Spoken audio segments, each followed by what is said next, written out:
This year, the Visegrad Group celebrates its 30th birthday. We have come a long way. We have joined NATO and the European Union. But above all, we have built up bonds of friendship among our four nations. Cooperation between our countries dates back to the 14th century, and its present-day chapter was opened by the democratic transition of the late 80s.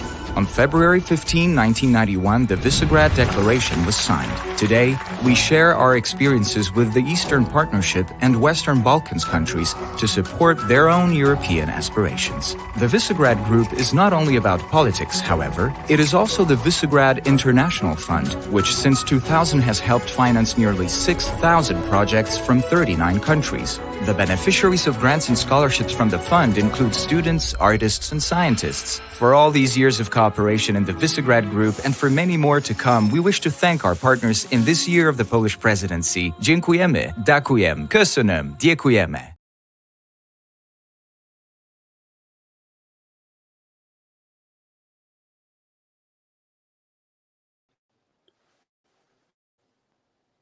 Dear ministers, dear ambassadors, distinguished speakers and participants, on behalf of the Delphi Economic Forum, welcome to this digital conference, which is organized in collaboration with the Polish Presidency of the Visegrad Group.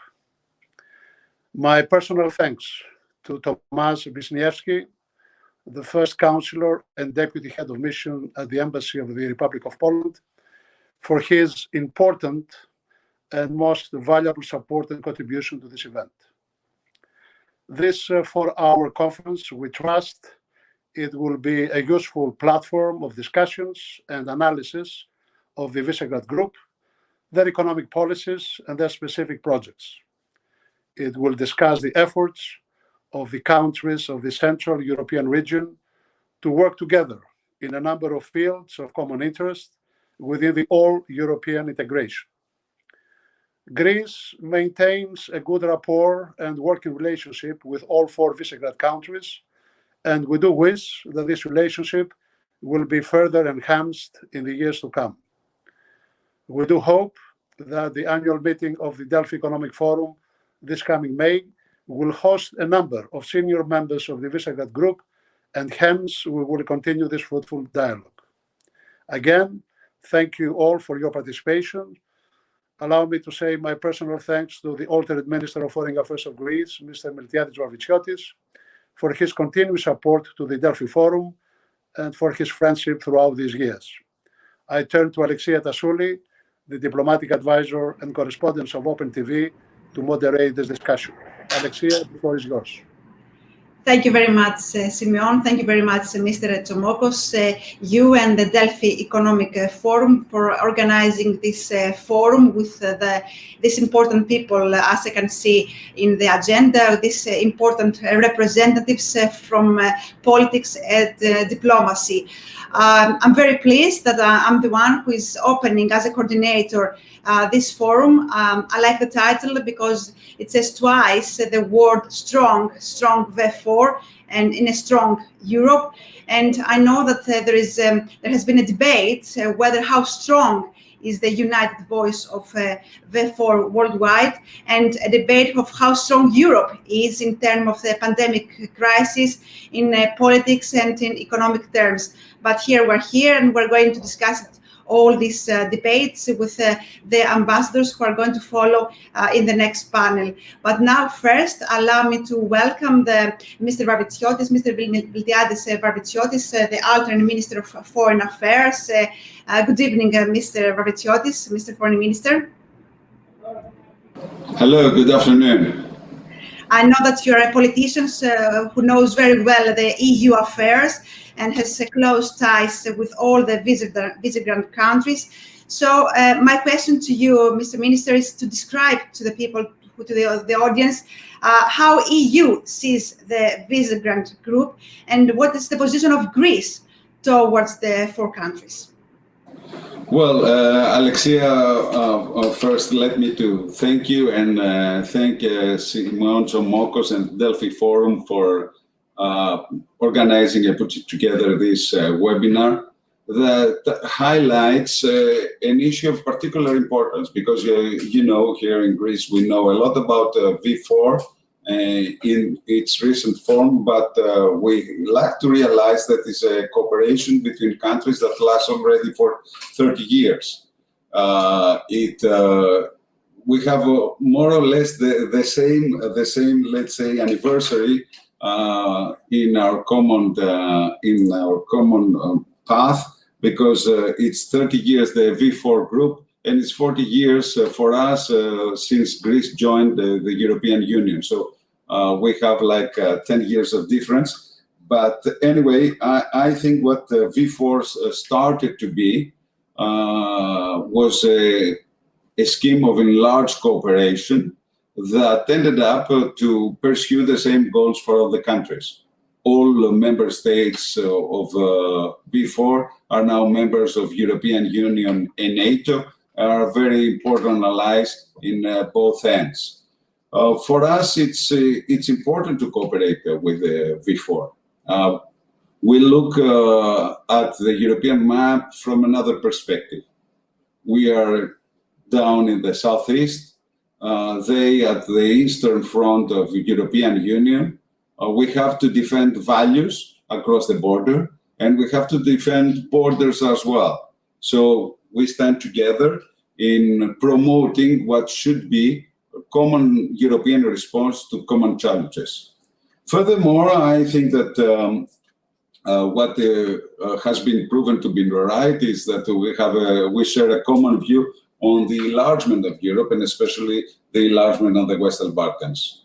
Both V4 and Greece share the same ideas of how to promote democracy and stability and economic prosperity in the region, which is of utmost importance in order to see a European future for the Balkan region, which is one of the main goals of the Greek foreign policy since 2003 and the Thessaloniki Declaration of the European Union. Today, as you mentioned rightly, Europe is challenged. And if I may say, and sound a little bit more optimistic than usual, I could say that Europe is stronger than ever. We have dealt the last year with different crises.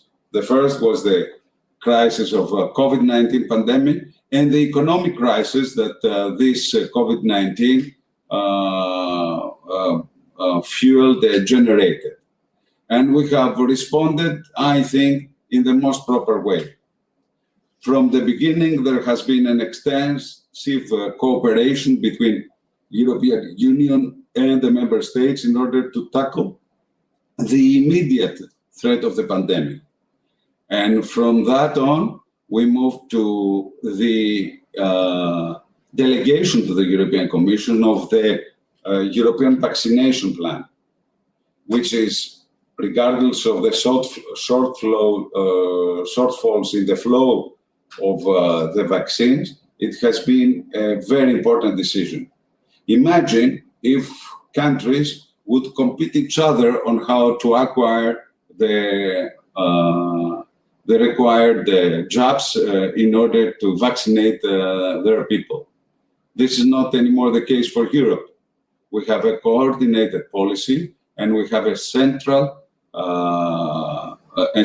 distribution of the vaccines, and that's why we are going to be in the next few months super sufficient with enough vaccines in order to fight the COVID-19. Furthermore, we have decided in an unprecedented move of solidarity and common response to the economic challenges of the crisis of the pandemic to put together the Resiliency Recovery Fund, a huge package of 750 billion euros that, together with the multi-annual financial framework, constitute a weapon of 1 trillion or 850 billion altogether that are available for member states in order to fight with the pandemic. I would like to highlight the cooperation that we had within the framework of the Friends of the Cohesion with all the Visegrad countries in order to formulate common positions for the new multi-annual financial framework. And I think that Europe is ready to tackle the economic consequences of the pandemic in the most prominent way if the Commission decides to act fast. Finally, I think that it was important the last year, the decisions that we have taken towards enlargement. We have agreed last March to enlarge Europe and open a negotiation agreement for accession for North Macedonia and Albania, signalizing the importance we give to the Balkans and actually making gigantic steps towards the Balkan integration within the European Union. Finally, we have agreed on how to deal with Brexit, and nowadays our future relations are governed by this agreement signed on the 24th of December last year. Therefore, I think that Europe, instead of what it has been the rumor in the media and maybe among our citizens, is stronger than ever before. And I think that Europe has the tools within its basket to fight the immediate need for economic recovery after the pandemic. Nevertheless, we have put together also some guidelines for the rule of law, which has been a divisive issue in the past years, but we have come to a conclusion to that debate on how to actually recognize the importance of the rule of law within the member states through actually an examination of the rule of law status in member states, but also we have launched new tools and mechanisms to defend EU values and promote a mutual rule of law culture among EU member states. For us, it's of particular importance. We are a member of what is called the unofficial group of the Friends of Rule of Law, and we treasure, since we have held also the presidency of the Council of Europe, we treasure the ideas of democracy, rule of law, human rights, and of course, all the rights that derive from the human rights agenda. A final point that I would like to tackle is the issue on migration. You know that my government and the government of Kyriakos Mitsotakis is a government that actually supports and defends the idea that we need stronger border controls on our borders. And this has been actually a policy that has been implemented the last year, and we have seen a significant drop in the incoming migrants, illegal migrants, and refugees. Nevertheless, we should always bear in mind that Europe is the land of the free people, and therefore we have to coordinate our policies in order to grant asylum to the people that are in need and who actually deserve our protection. It would be inhuman to act otherwise.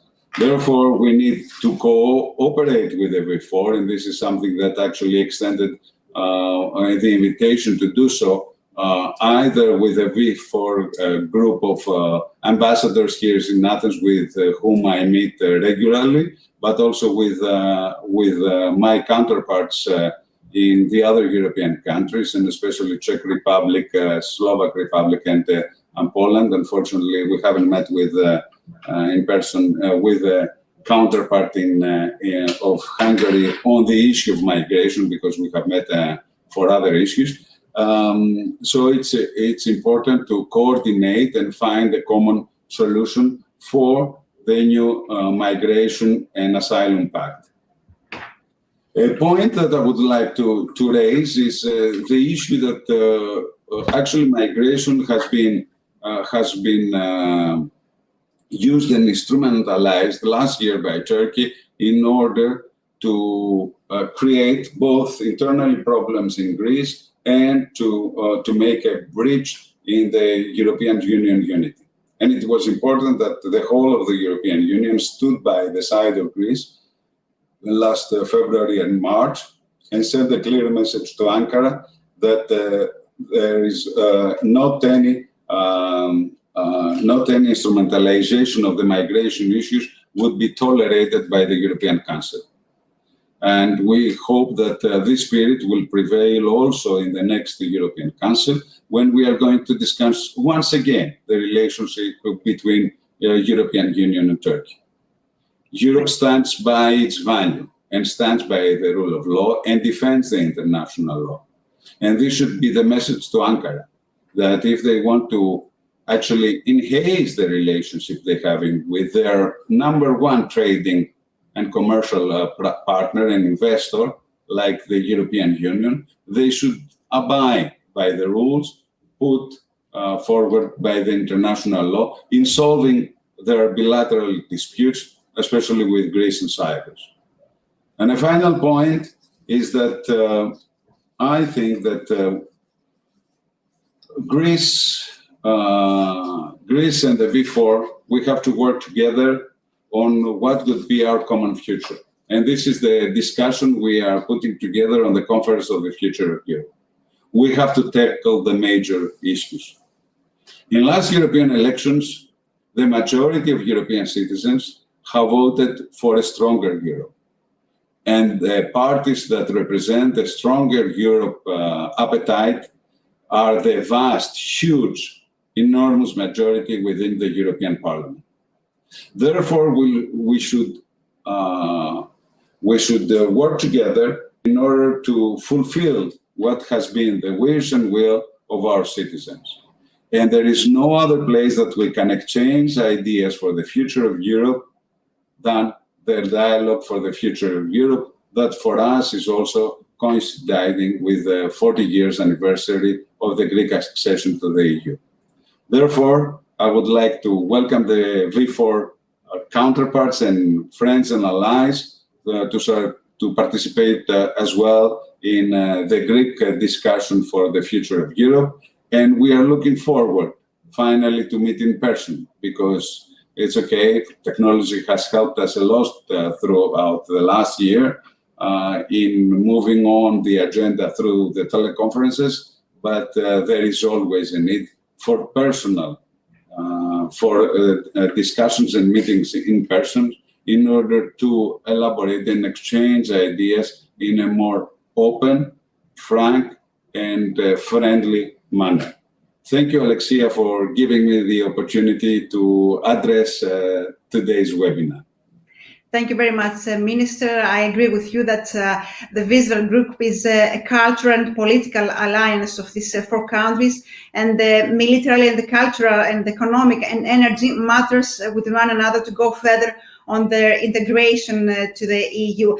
Since you mentioned Turkey, and since you said a message to Turkey and the migration issues the EU has with Turkey, allow me to ask you one question, if you have time, Minister, regarding the enlargement of Europe and whether Turkey is ready to become a full member of the European Union, taking into consideration the recent behavior of Turkey towards Europe.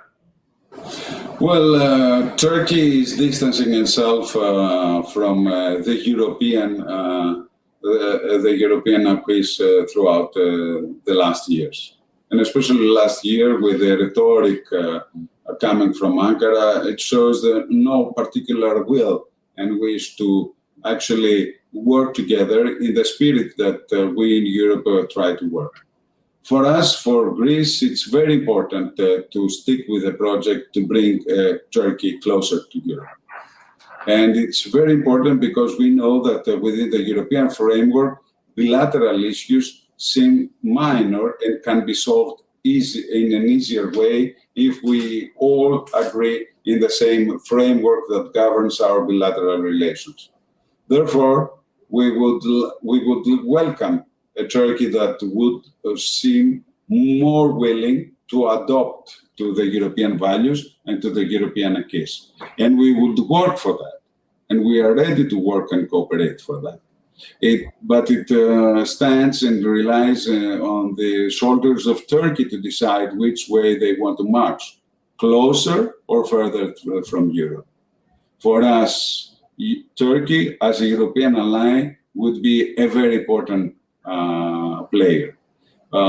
In the same time, Turkey that distances itself from the European values and European Union, it's also a very troubling neighbor.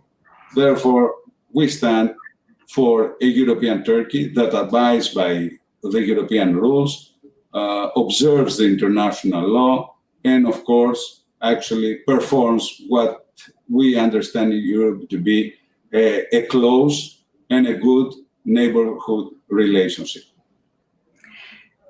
Thank you very much, Minister, for your time and for your very important remarks. And I agree with you. Technology is the best. We like technology, but we prefer the next time to see you in person in the next forum of Delphi Economic Forum. Thank you very much. Likewise for me.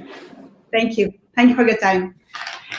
And now, ladies and gentlemen, we're moving to the next panel with the 4 ambassadors of the Visegrad Group. In a few minutes, we will be with you.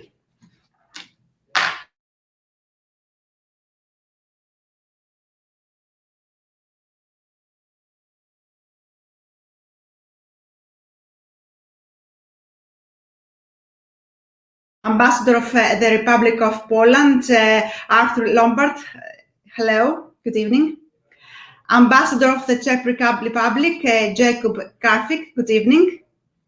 Ambassador of Hungary, Eric Hopt. And Ambassador of Slovakia Republic, Iveta Hrikova. Hello to all of you. Hello. So allow me first to start from Poland, from the ambassador from Poland, since they have the presidency of the Visegrad Group. And my first question is, what is in fact the Visegrad Group and how it works in the European Union family? Well, Ms. Asuli, thank you very much. Nice to hear you, to see you. You made a very difficult question, but I will try to explain. But first, let me join to all these words of gratitude to the Delphi Forum for the organization of that webinar, which is going to help to explain who we are as V4 and what is our role in a common Europe. Well, I have looked at the media reports to identify the general narration on V4. The general image of our group of nations is that we are still new members of the European Union, sometimes troublemakers, still too immature to act as member states of the Union. As in every disinformation, there is a piece of truth in the stories of V4. The truth is that we are the group of EU members which decided to work together for stronger Europe, our common Europe. And I'm very glad, I'm very happy that Minister Varviciotis mentioned that with V4, Europe is stronger, because we are one of the formats created in Europe. V4 was established 30 years ago to strengthen the economic and political cooperation of countries with the same historical experience and to prepare them for to the future integration with the European Union. Now we are 30, we have grown up. We built together another successful European regional format, similar to Benelux or Nordic cooperation ones. We are stable and pragmatic members of our common Europe. And we have, as every other member of the European Union, right to present the ideas, projects, advices, which strengthen our union. After almost 17 years after accession, we are not new members anymore. Well, the Visegrad countries are strongly determined to jointly contributing to the fulfillment of the European Union's common goals and objectives, and to the successful continuation of the European integration. The European project is not finished, as Minister Varviciotis said. Still, we are awaiting Western Balkan and or Eastern Europe nations to join us. I would like to say something about the Polish presidency goals and objectives. Since July 1st, 2020, Poland leads the V4 presidency, which coincides with an unprecedented crisis in the world caused by the COVID pandemic. Pandemic and the process of overcoming its consequences will also have a significant impact on the course of the Polish presidency in the V4 in many areas and aspects. That is why our motto, back on track, is so important. V4 will need to work closely to bring social economic life in the region back on track. This means not only focusing on post-pandemic recovery, but also giving new impetus to improve regional cooperation by supporting people-to-people contacts between Czech Republic, Hungary, Poland, and Slovakia after the lifting the pandemic restrictions. V4 initiatives and activities under Polish presidency are divided into 3 areas: economy and connectivity, security and society. Basing on them, we define clear objectives. Well, strong V4 in a strong Europe. We are part of Europe. That objective is related to the coordination of V4 countries' activities within the EU. We have to focus not only on areas related to counteracting the effects of pandemic, but also on issues vital for the region of Central Europe and the EU as a whole, such as, I don't know, Brexit, multi-annual financial framework, cohesion policy, and common agriculture policy, cooperation with the Western Balkan countries, and the EU enlargement, development of the Eastern Partnership and cooperation with the EU Eastern neighbors, climate problems, bioeconomy, and digital economy. Another objective is return to normality. Objective related to the fight against the COVID pandemic and its consequences. And we all know that how tragic they are, economically, socially, and psychologically, especially for the youngsters. Another one, people-to-people contacts. Objective is related to the strengthening integration and cohesion within the V4 and between the V4 countries and their societies. Other objectives of V4 are digital agenda, digitization, it's a difficult word for everybody, innovation, energy and connectivity, health, science, culture, defense, and security. Especially security cooperation is crucial for V4. This cooperation must concentrate on developing a coherent position of V4 on key defense policy issues discussed in the NATO and EU. Well, it is also very important for V4 to work towards the closest possible transatlantic cooperation. The Polish presidency is also paying due attention to regional cooperation under the 3Cs initiatives. As a framework for linking V4, the EU as a whole, and the transatlantic partners. As countries with EU experience, we know that the European project will not be finished without the real progress of the EU enlargement policy. It is a challenge, potentially threatening the strategic interests of Europe, especially our part of Europe. Therefore, coordinated political support from V4 to the EU enlargement and efforts to support the pro-integration aspirations of the Western Balkan countries will continue. Here we will also draw on an experience of the Polish presidency of the Berlin process. So, as you can see, we are part of Europe. We are a group of countries within the European Union, working together with other members to make European Union stronger.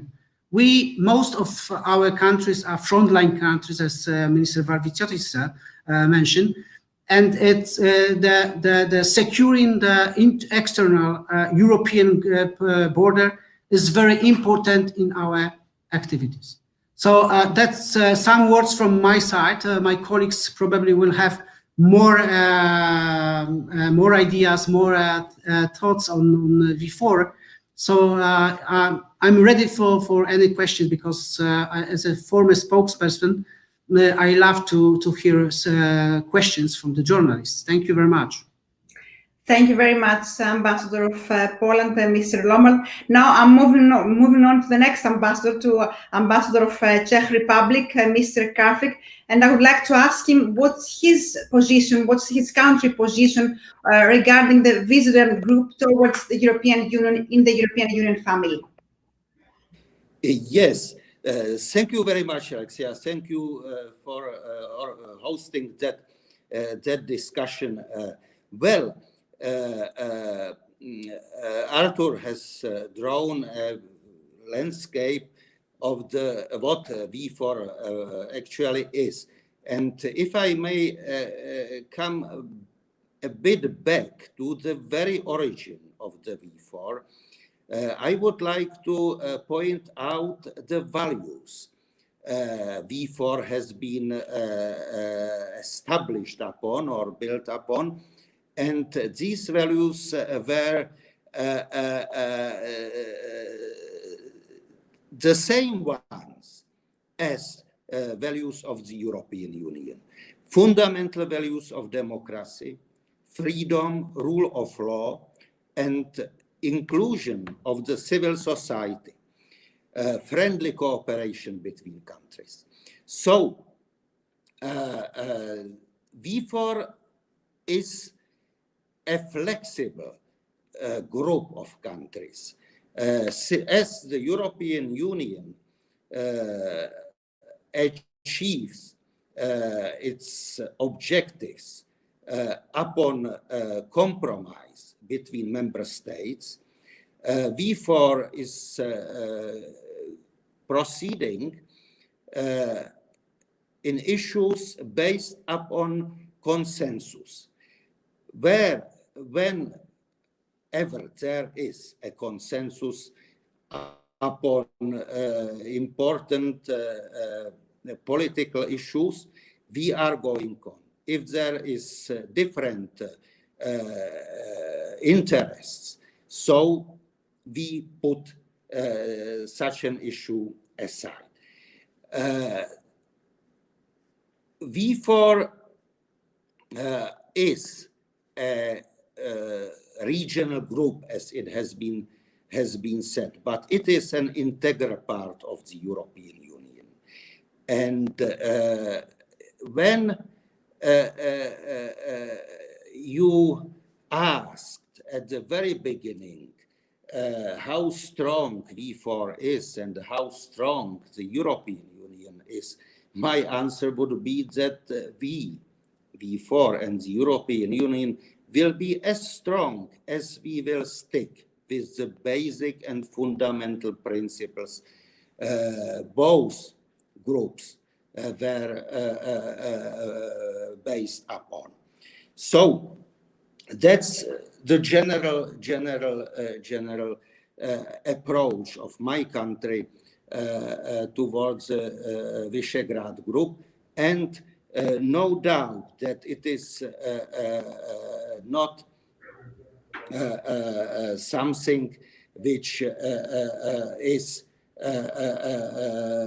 fixed. As I have said, it is an informal group with no institutions, based upon common interests, common views, common approaches. But there are more flexible formats in the Central Europe as well. Austerlitz Triangle, Austerlitz format, Weimar Triangle, C5 nowadays. So mutual understanding, cooperation, people-to-people contact, civil society, that's the basis of European society, European politics, European living together. Now we believe that as Visegrad Group has grown from the transformation processes, transformation political and economic in early 90s. Perhaps nowadays we are also transforming Europe. We are transforming Europe in terms of green modernization of economy, transition of industry, digitalization, developing innovation, education, skills. So the past and the future is rooted in the same principles, in the same approach. Thank you very much, Mr. Krafik, Ambassador of Czech Republic. Now I'm moving on to the Ambassador of Hungary, Mr. Eric Haupt, in order to ask him how Hungary is seeing the Visegrad Group and how Hungary sees the European family and Hungary in it. Thank you very much. Thank you. And first, I would like to agree entirely with my distinguished colleague. We think that the importance of the Visegrad cooperation based on the principles guiding the V4 since its founding, namely mutual trust, flexibility, and focus on common traditions, values, and interests, has been growing recently. Visegrad Group has been actively representing regional interests since 2004 within the European Union, while contributing to the prosperity and stability of the continent via their economic performance, cooperation aimed at facilitating connectivity. Over the last 3 decades, Visegrad has become the symbol of good neighborhood, a success story in foreign policy, a well-known brand around the world. Efficient regional cooperation in the V4 and V4 Plus framework remains essential, especially in the light of the changes and challenges affecting our region and the whole continent. That is why we believe that it is important to continue V4 Plus consultations with Greece in order to be more familiar with each other's positions. As a result of the efficient regional cooperation of V4 countries during the last 3 decades, the importance of the Central Europe has been growing in terms of politics and economy as well. With 64 million potential consumers, low public debt, and low unemployment rate, the V4 countries constitute stability and growth in the European Union and attract global investment. We think that V4 became an important political player within the EU itself. Our countries are playing an active role in shaping the future of our continent. An important result of the V4 cooperation was that we managed together to raise the level of funding from the cohesion policy and from the common agricultural policy, as well as we stood by the principle of free movement, free trade, and the exclusion of protectionism. Since the beginning of the mass migration crisis in 2015, the Visegrad Four have assumed a responsible position towards this complex problem and stood up for a comprehensive answer to the situation, with an adequate focus on stemming the migration and underlining security as the key aspects of the future solution. One of the fundamentals of the V4 cooperation from the very beginnings is equality and mutual respect among the member states. Based on this, our countries are able to cooperate effectively even during crisis. It is not a requirement to agree on everything among us. After the pandemic, our region's main task will be to boost the economy, promote trade and tourism in order to reach a sustainable level of development. As for the Western Balkans, we support the strengthening of the North-South interconnection as priority. The Visegrad Four, as a group of countries, are traditionally committed to supporting the Western Balkans as well as of our Eastern European partners. The key to the stability of Western Balkans is the Euro-Atlantic integration of the countries of the region. Therefore, supporting the EU and NATO enlargement processes is an important goal of us. One of the greatest success stories beyond the political cooperation is the Visegrad Fund that was established 21 years ago. The fund is an effective tool to build links between the people, social organizations, and local governments. The main goal of the upcoming Hungarian V4 presidency, starting from July 2021, will be to cooperate in tackling the effects of the coronavirus pandemic and work together to bring socio-economic life in the region and the EU back on track, and in general contribute to strengthen the region both politically and economically. Thank you. That's our basic position on the V4 and our place in the European family. Thank you very much, Ambassador of Hungary, Mr. Eric Hope. Now let's move forward to the Ambassador of the Slovak Republic, Ms. Iveta Hrikova, and allow me to ask her about how does your country, Ms. Hrikova, sees the Visegrad Group in the European family. Thank you very much. I am also very, very pleased to be here today. But first, let me start with really congratulations, first, Delphi Economic Forum and also the Polish Embassy for this very useful initiative. For me, it's really great pleasure to commemorate the 30th anniversary of signing of Visegrad Declaration here in Greece, and in time when this wonderful country celebrating 200th anniversary of independence. I am just underlining this as a fact, which is very symbolic, because our countries have been intertwined from the beginning and linked by the values the generation of our citizens have pledged to uphold and defend. Actually, I have been diplomat for 28 years already, and I have learned across my career that the people-to-people ties are really endure.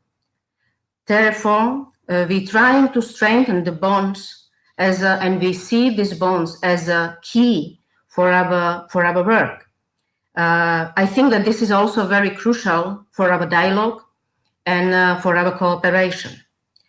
If I may use this opportunity, also I would like to mention that the goals set by the Visegrad countries 3 decades ago to build democracy, to develop freedom and bring the whole region back to Europe, more or less were accomplished. Now, in this moment, simply we pursue new common goals. And I very much believe that this is very important to build on positive practical experiences and really explore new opportunities in meaningful projects. What I have in my mind is especially trying to generate the new impetus in the post-COVID-19 economic recovery and allow the synergies strengthening the EU, especially in areas as cross-border cooperation or cross-border connectivity or digitalization. Relation with neighbors and regional cooperation are really cornerstone of successful foreign policy. We wish to use actively the proven V4 Plus format. The EU remains the main platform for our cooperation. As V4, we organize a large number of summits and meetings where we meet or met with both our traditional European partners and friends, as well as with important global actors. Also, I just would like to underline the fact that much credit must be given to the International Visegrad Fund, which was established 20 years ago, and it remains as one of the most successful shared projects of Czech Republic, Poland, Hungary, and Slovakia, having allocated nearly 100 million euro for thousands of projects and scholarship. It promotes democratic values and strengthens civic society within the Visegrad region, but not only. Moreover, the fund supported also the project promoting a democracy, human rights, and rule of law, even beyond the Visegrad region, especially in the countries of Eastern Partnership and in Western Balkans. The V4 functions as a coalition of countries that have cooperated in areas of shared interest. Shared objective and consensus serve as a natural limit to our cooperation. The non-exclusive character of V4 provides every Visegrad country with the freedom to pursue other coalitions and macro-regional partnership at its own discretion. Let me also underline the fact that the V4 and Greece share a number of mutual interests. Therefore, there is a room for deepening and strengthening our cooperation, not only in the field of foreign policy, security policy, trade and economy, but also in the fields of digitalization, climate change, clean energy, education and research.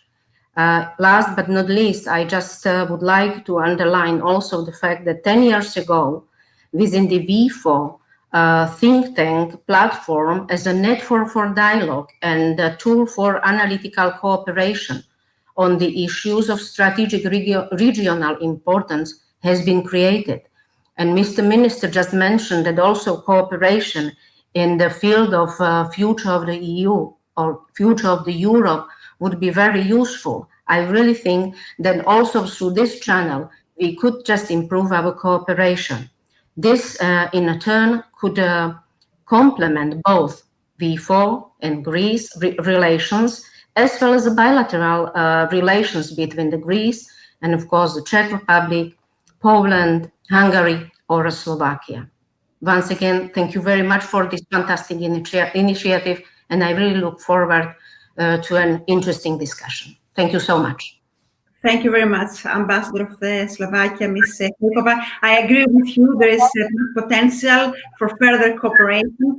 Therefore, allow me to ask you a common question to the four of you regarding the future. Allow me to ask you what are the perspectives on the potential fields of cooperation of the Big Four with the other countries, as well the potential of the future cooperation on bilateral issues with Greece.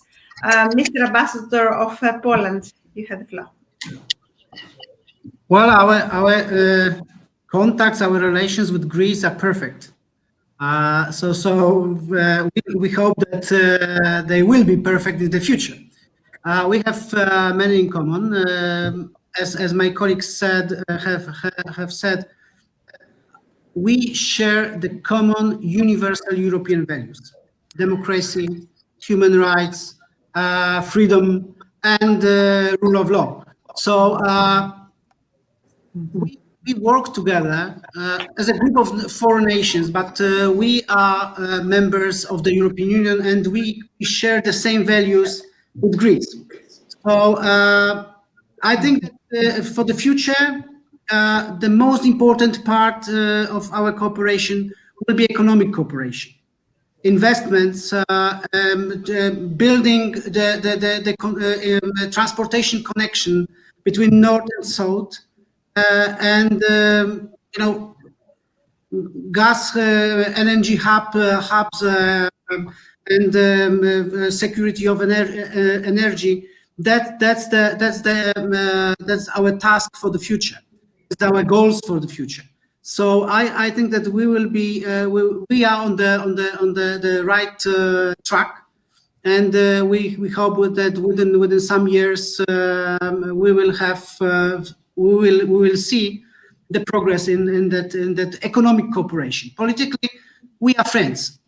We love each other. And we cooperate, as the Minister Varviciotis said. We cooperate in many areas, in many issues concerning the European Union, because we are members of the European Union. We build together the European Union now and in the future. Thank you very much. Thank you, Ambassador of Poland. Ambassador of Czech Republic, what's your opinion about the potentials of the cooperation and the bilateral relations between Czech Republic and Greece? Thank you very much. Definitely, as bilateral relations are concerned, they are very close. By the way, there is quite influential Greek community in the Czech Republic as well, even economically. And definitely investment opportunities are being very closely watched from the Czech Republic in Greece, and also vice versa. That's undoubtedly one of the closest fields for cooperation.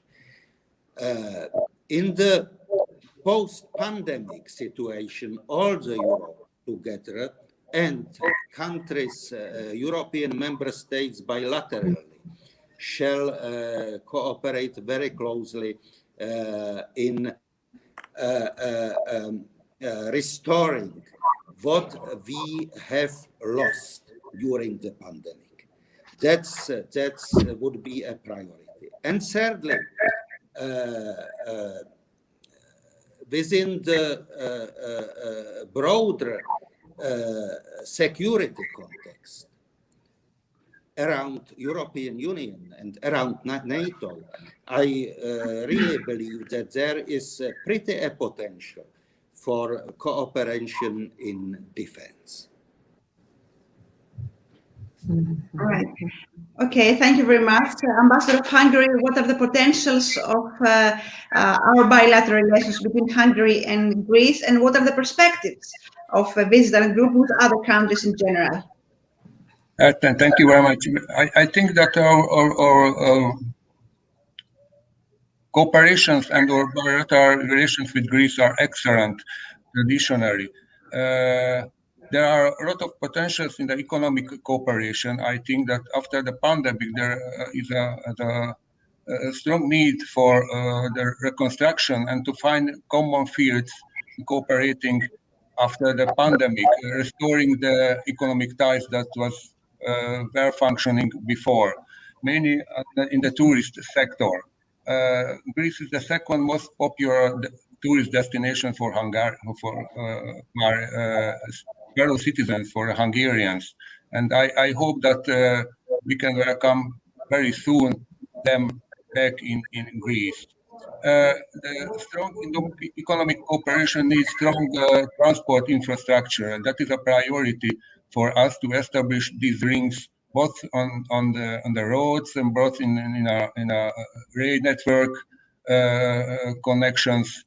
And as for the European Union, we think that we share a lot of common values and interests that can be maintained and develop in the future as well.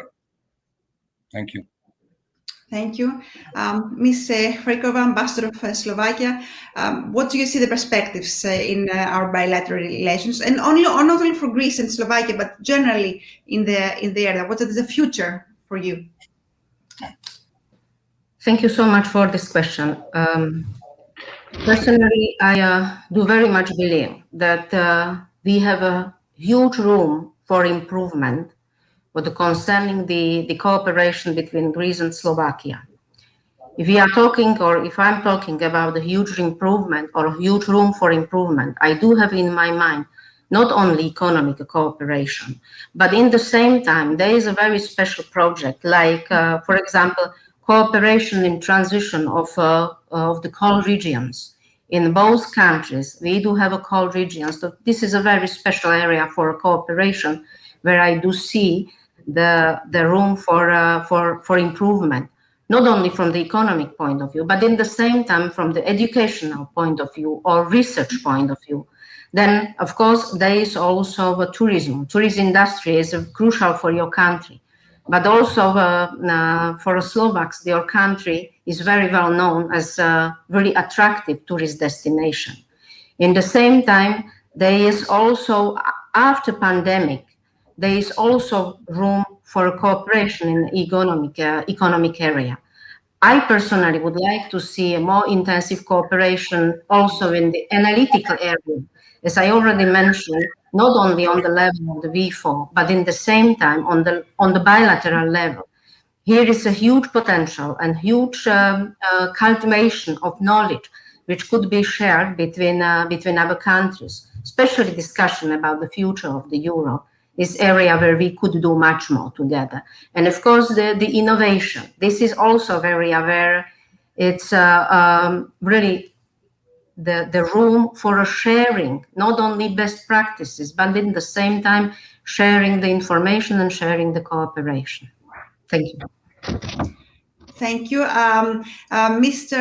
Lobart, you wanted to add something on Ms. Iveta remarks? No, not to Ms. Iveta, but in general, yes. I think that a very important thing referring to our bilateral or V4 Greece cooperation is that we support Greece in many areas. We try to help Greece to secure the external border of the European Union. Polish border guards were in Castañes securing the border. We are our functionaries are within Frontex supporting Greece. One of the most important areas, scopes of cooperations are regional cooperation, which have to build very good personal relations between inhabitants of Greece and citizens of our countries. Because regional cooperation between cities, towns, villages, or districts support exchange of students, exchange of people, and improve what Iveta said.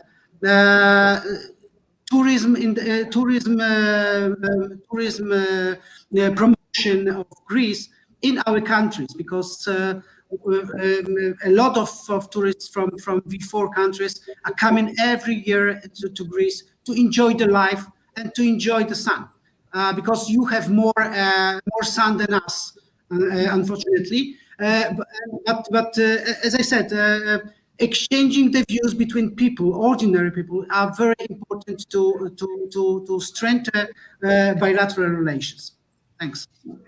Thank you, Mr. Lobart. Now, in a few minutes left, I would like to ask your estimations regarding Biden administrations, because we have a new US government and we have a lot of expectations here in Greece regarding his foreign policy in the Eastern Mediterranean. So what about your country? What do you think that the Biden administration will be in terms of his foreign policy in the Balkans, in the Visegrad, generally in the area? I don't know who's going to talk first. Mr. Karfik, if you would like to talk first. Well, thank you. That's a question which is everybody is interested to get an answer, and we definitely can expect that United States will look at the European Union and our countries as closer allies than during the previous administration. At the same time, no doubt that the geopolitics has changed since 1-2 decades ago, and other important players are even more important, or has attracted more attention by US administration, be it Democratic one or a Republican one. So definitely I will expect that Washington would be looking at Europe and Western Balkan and Eastern Mediterranean more closely, and then we have seen that in past years, and then the mutual dialogue between European countries and US as allies will be more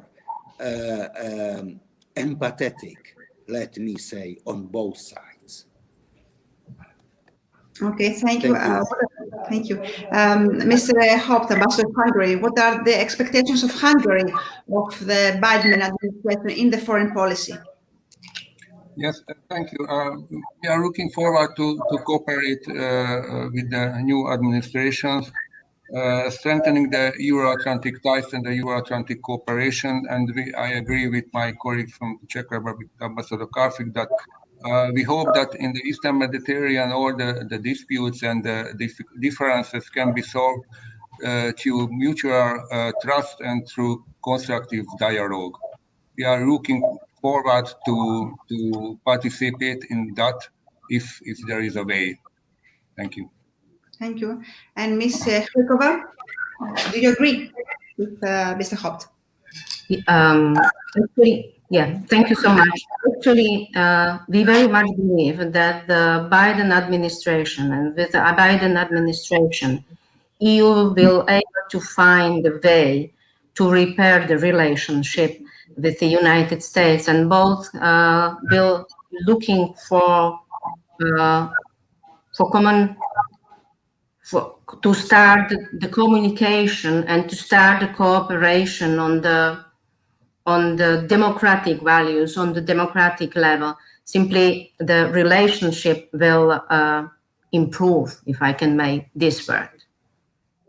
Okay, and now, Mr. Lobert, I will ask you about the Biden's foreign policy and the expectations of Poland, but I would like to ask you to sum up, since you are the country has the presidency, the Polish presidency of the Visegrad Group. So I would like to make a closing remark of all the speeches that we had in this afternoon. You are very cruel, I must say. You are the president, not my fault. Well, in case of President Biden's administration, I have the same feelings as my colleagues. I think that the policy will be much more based on mutual trust and dialogue. It is very important because we have signals from Washington D.C. that that kind of policy will be implemented by the new administration. We can see that in very important areas of cooperation between the US and USA and then the European Union, the policy will be continued. For example, relocations of some troops to eastern flank of NATO will be continued. So we can see also that the US is interested in the new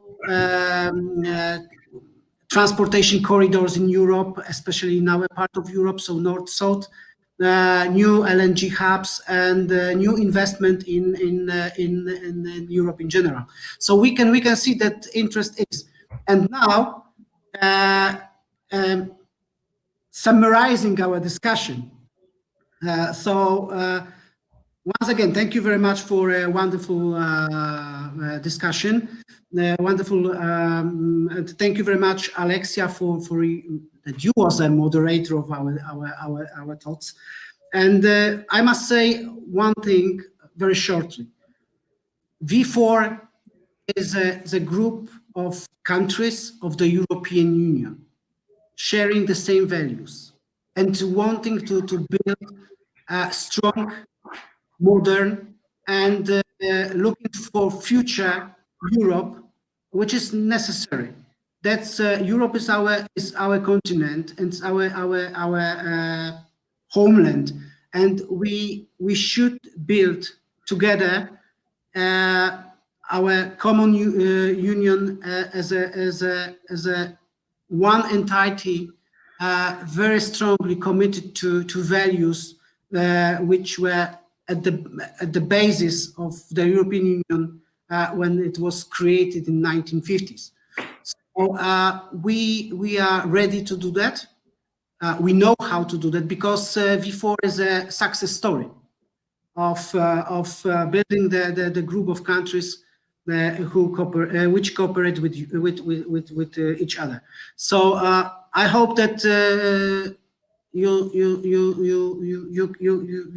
can say that V4 is a partner for Greece, because it will be in the future. So thank you very much.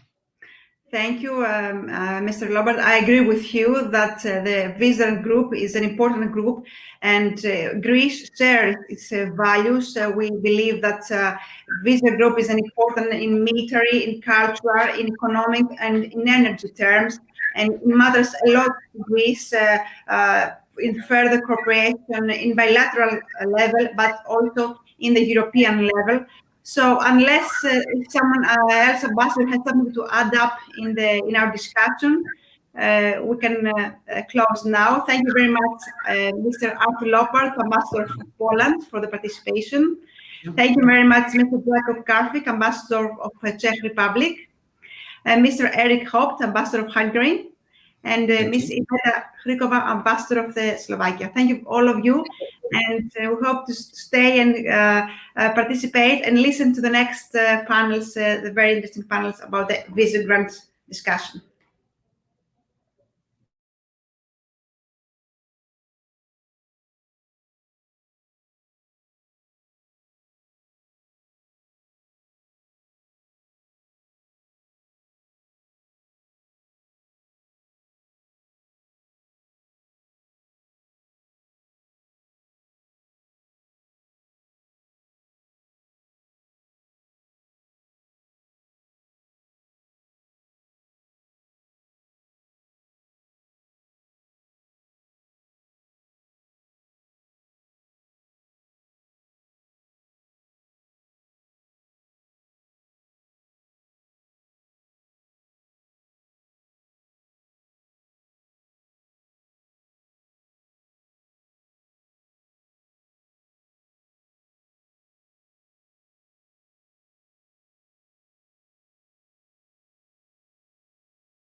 Ladies and gentlemen, good afternoon. I'm very pleased that I'm going to coordinate this discussion with Mr. George Kantrougalos, who is a member of the Syriza and former Minister of Foreign Affairs, a politician that I really respect, and I always listen to his opinion on the foreign affairs.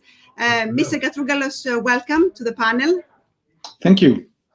I share the same feelings with you. I'm very glad to be with you. You are always a very interesting interlocutor. And I also am very glad to follow at this virtual podium the French ambassadors of the 4 friendly countries of Visegrad. Yes, we had a very interesting discussion earlier with the 4 ambassadors. We talk about the cooperation, not only with the Visegrad countries, with us, with Greece, but also the cooperation of Visegrad countries with the other countries of the world, as well as with the new Biden administration in the forthcoming. So, Mr. Kato, yes. I followed the biggest part of this discussion. It was really interesting, yes. Thank you. Now, allow me first to ask you, what are your estimations on the Visegrad? How do you see and how your party sees the Visegrad Group cooperation within the European family?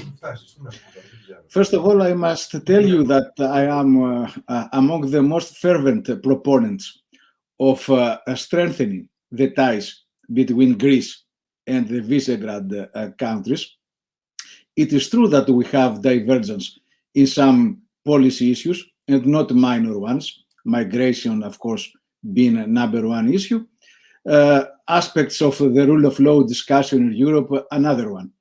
But I really believe that the common interests that we have are much stronger than these points of divergence that can also be attributed to the political conjecture, are not permanent characteristics of the relation between Greece and V4.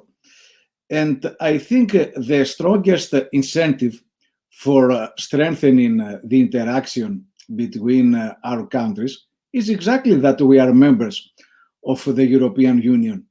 And we should all understand that the European Union, by its nature, is not going to evolve in a kind of super state having one common European people, even if we manage to have in the future the federation of the states of Europe.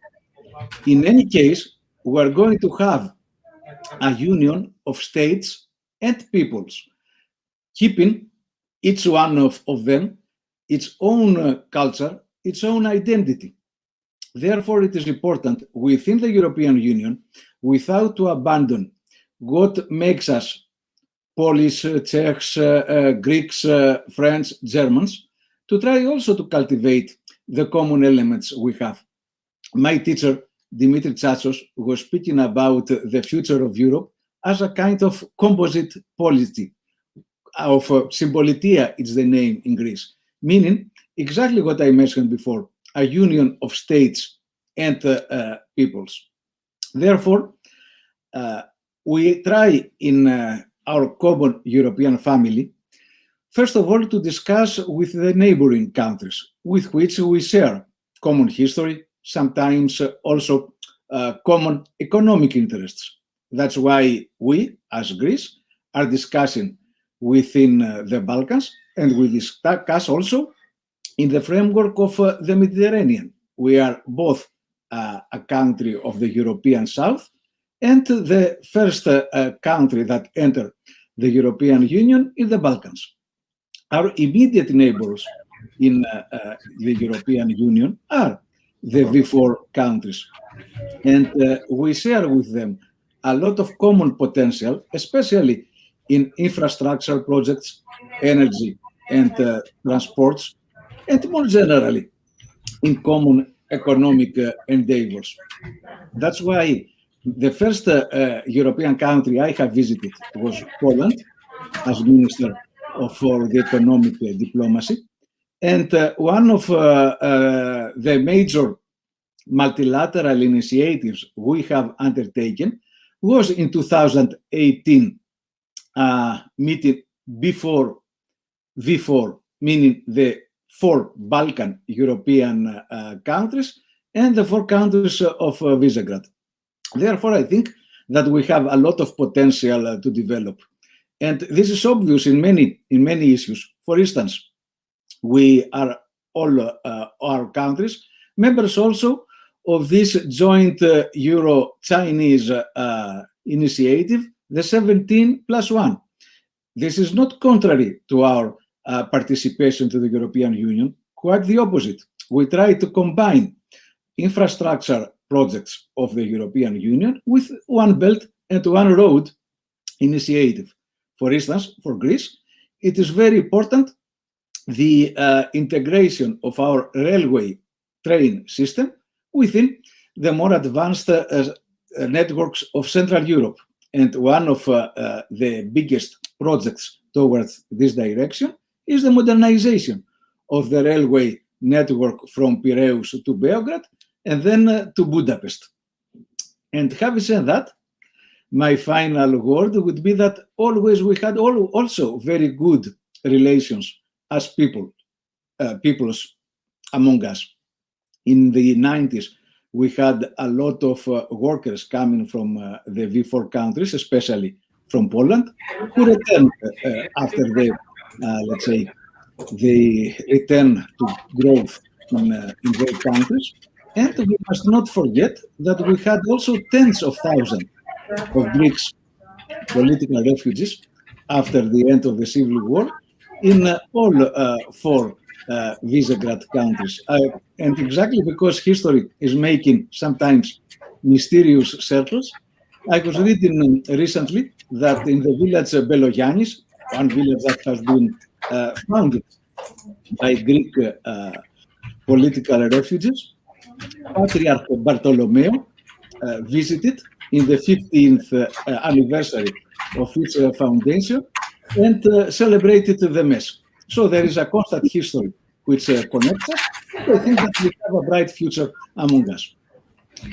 I agree with you, Mr. Katrougalis, that we share the same values as a member of the European Union with the Visegrad countries.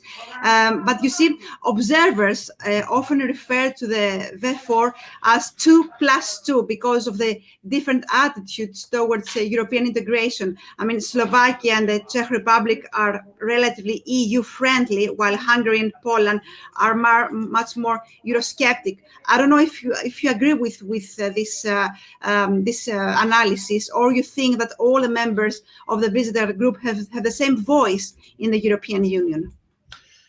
In the Balkans, we share common interests with Croatia, Bulgaria, Romania. We do not have the same political views in everything.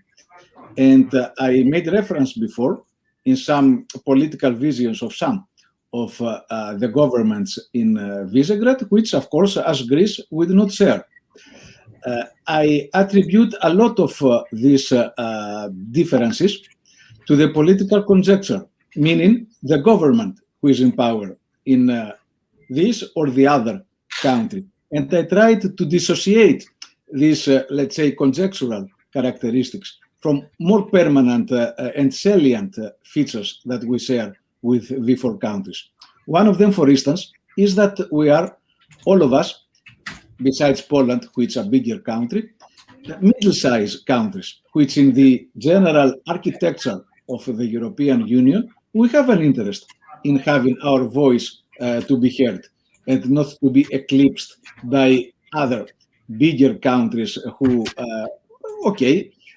in the history of the European Union, having, let's say, more influence in the political dynamics of our union. We have seen, for instance, that in the budget, the multi-annual budget of the European Union, we had a lot of interests with the V4 countries concerning the defense of the common agricultural policy. And we continue with a lot of issues that are of common interest that unite and not disunite us. I asked the ambassadors earlier about their estimations on the Greek and Turkish relations, and all of them, before ambassadors, have a clear view and a clear understanding of what's going on in Eastern Mediterranean and what's going on about the dispute we have with Turkey. I would like to ask you to take the opportunity now, Mr. Katrougalis, as you have been the foreign minister. What are your estimations regarding the exploratory talks, and how do you see the behavior of Turkey lately, and how this behavior might make things difficult to move forward the Greek-Turkish dialogue? The issues we have with Turkey are not just bilateral. We must understand them in the more general framework of the Turkish-European relations. When Ankara is violating international law, not just in the Aegean or the Eastern Mediterranean or in Cyprus, but also, for instance, having occupation forces in Syria, Iraq, or when it makes proxy wars in Libya or in Nagorno-Karabakh, this is not certainly a Greek problem. This is not even a European problem. It is a matter of international legality. So our first approach to what Ankara does should be the following. Is it within the framework of the international law and the international legality? It is in our common European interests to have a friendly, pro-European, pro-international law Turkey. But we cannot have such a neighbor if we do not adapt our policy towards this direction. That means we must have always a dual approach towards Turkey, to have always open the table of dialogue and having a positive agenda with them regarding economy, regarding migration, common issues of interests, but also have a warning, and a warning also that must be followed by sanctions when Ankara does not follow the international legality, if Turkey does not want to play in these terms.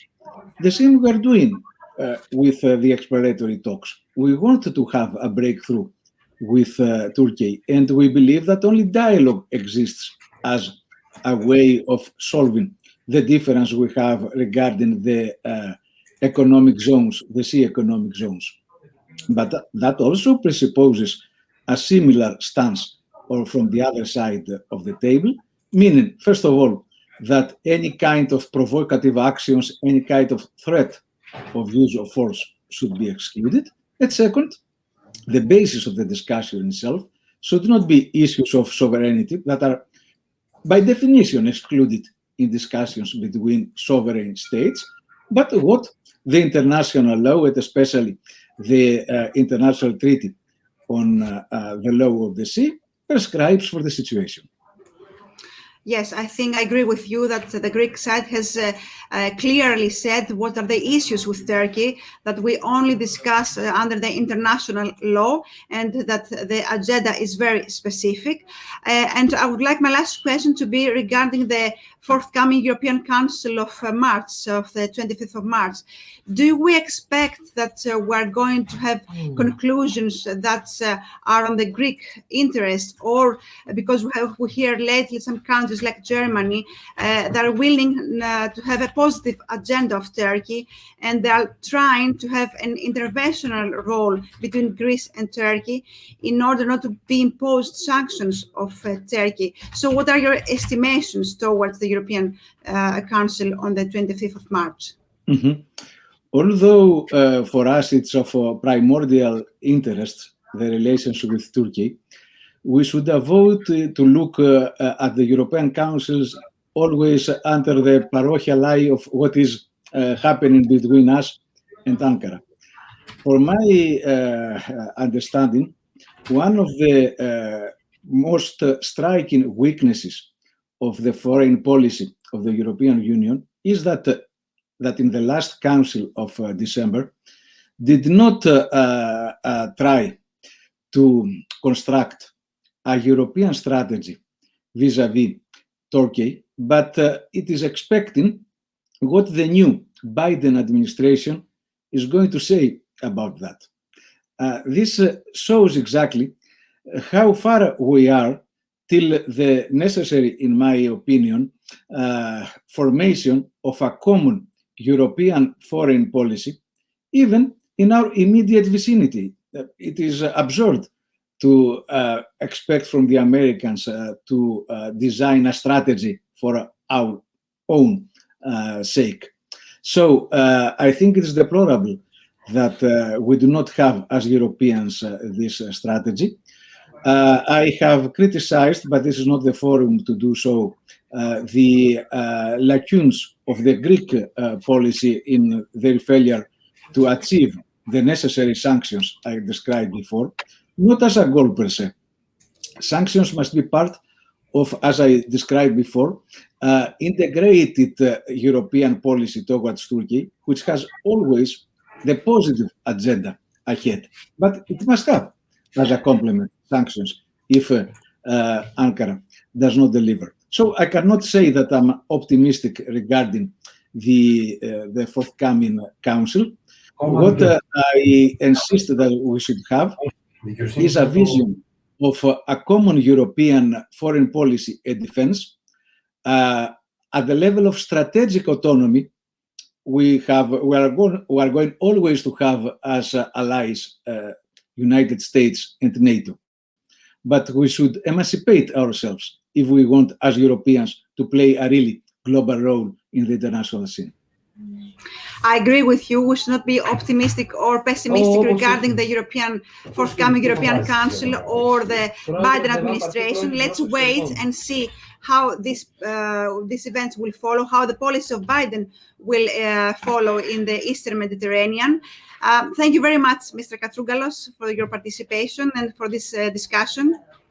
Thank you. It was always interesting to speak with you. Just a final footnote. We should not just wait and see. We must be proactive. There are ideas like the idea of European sovereignty promoted by President Macron, which have interest for this discussion. And it must be in the interest of all European states to participate in such a discussion. And in this framework, the discussions we are going to have with the V4 countries are going to be also important. Many thanks.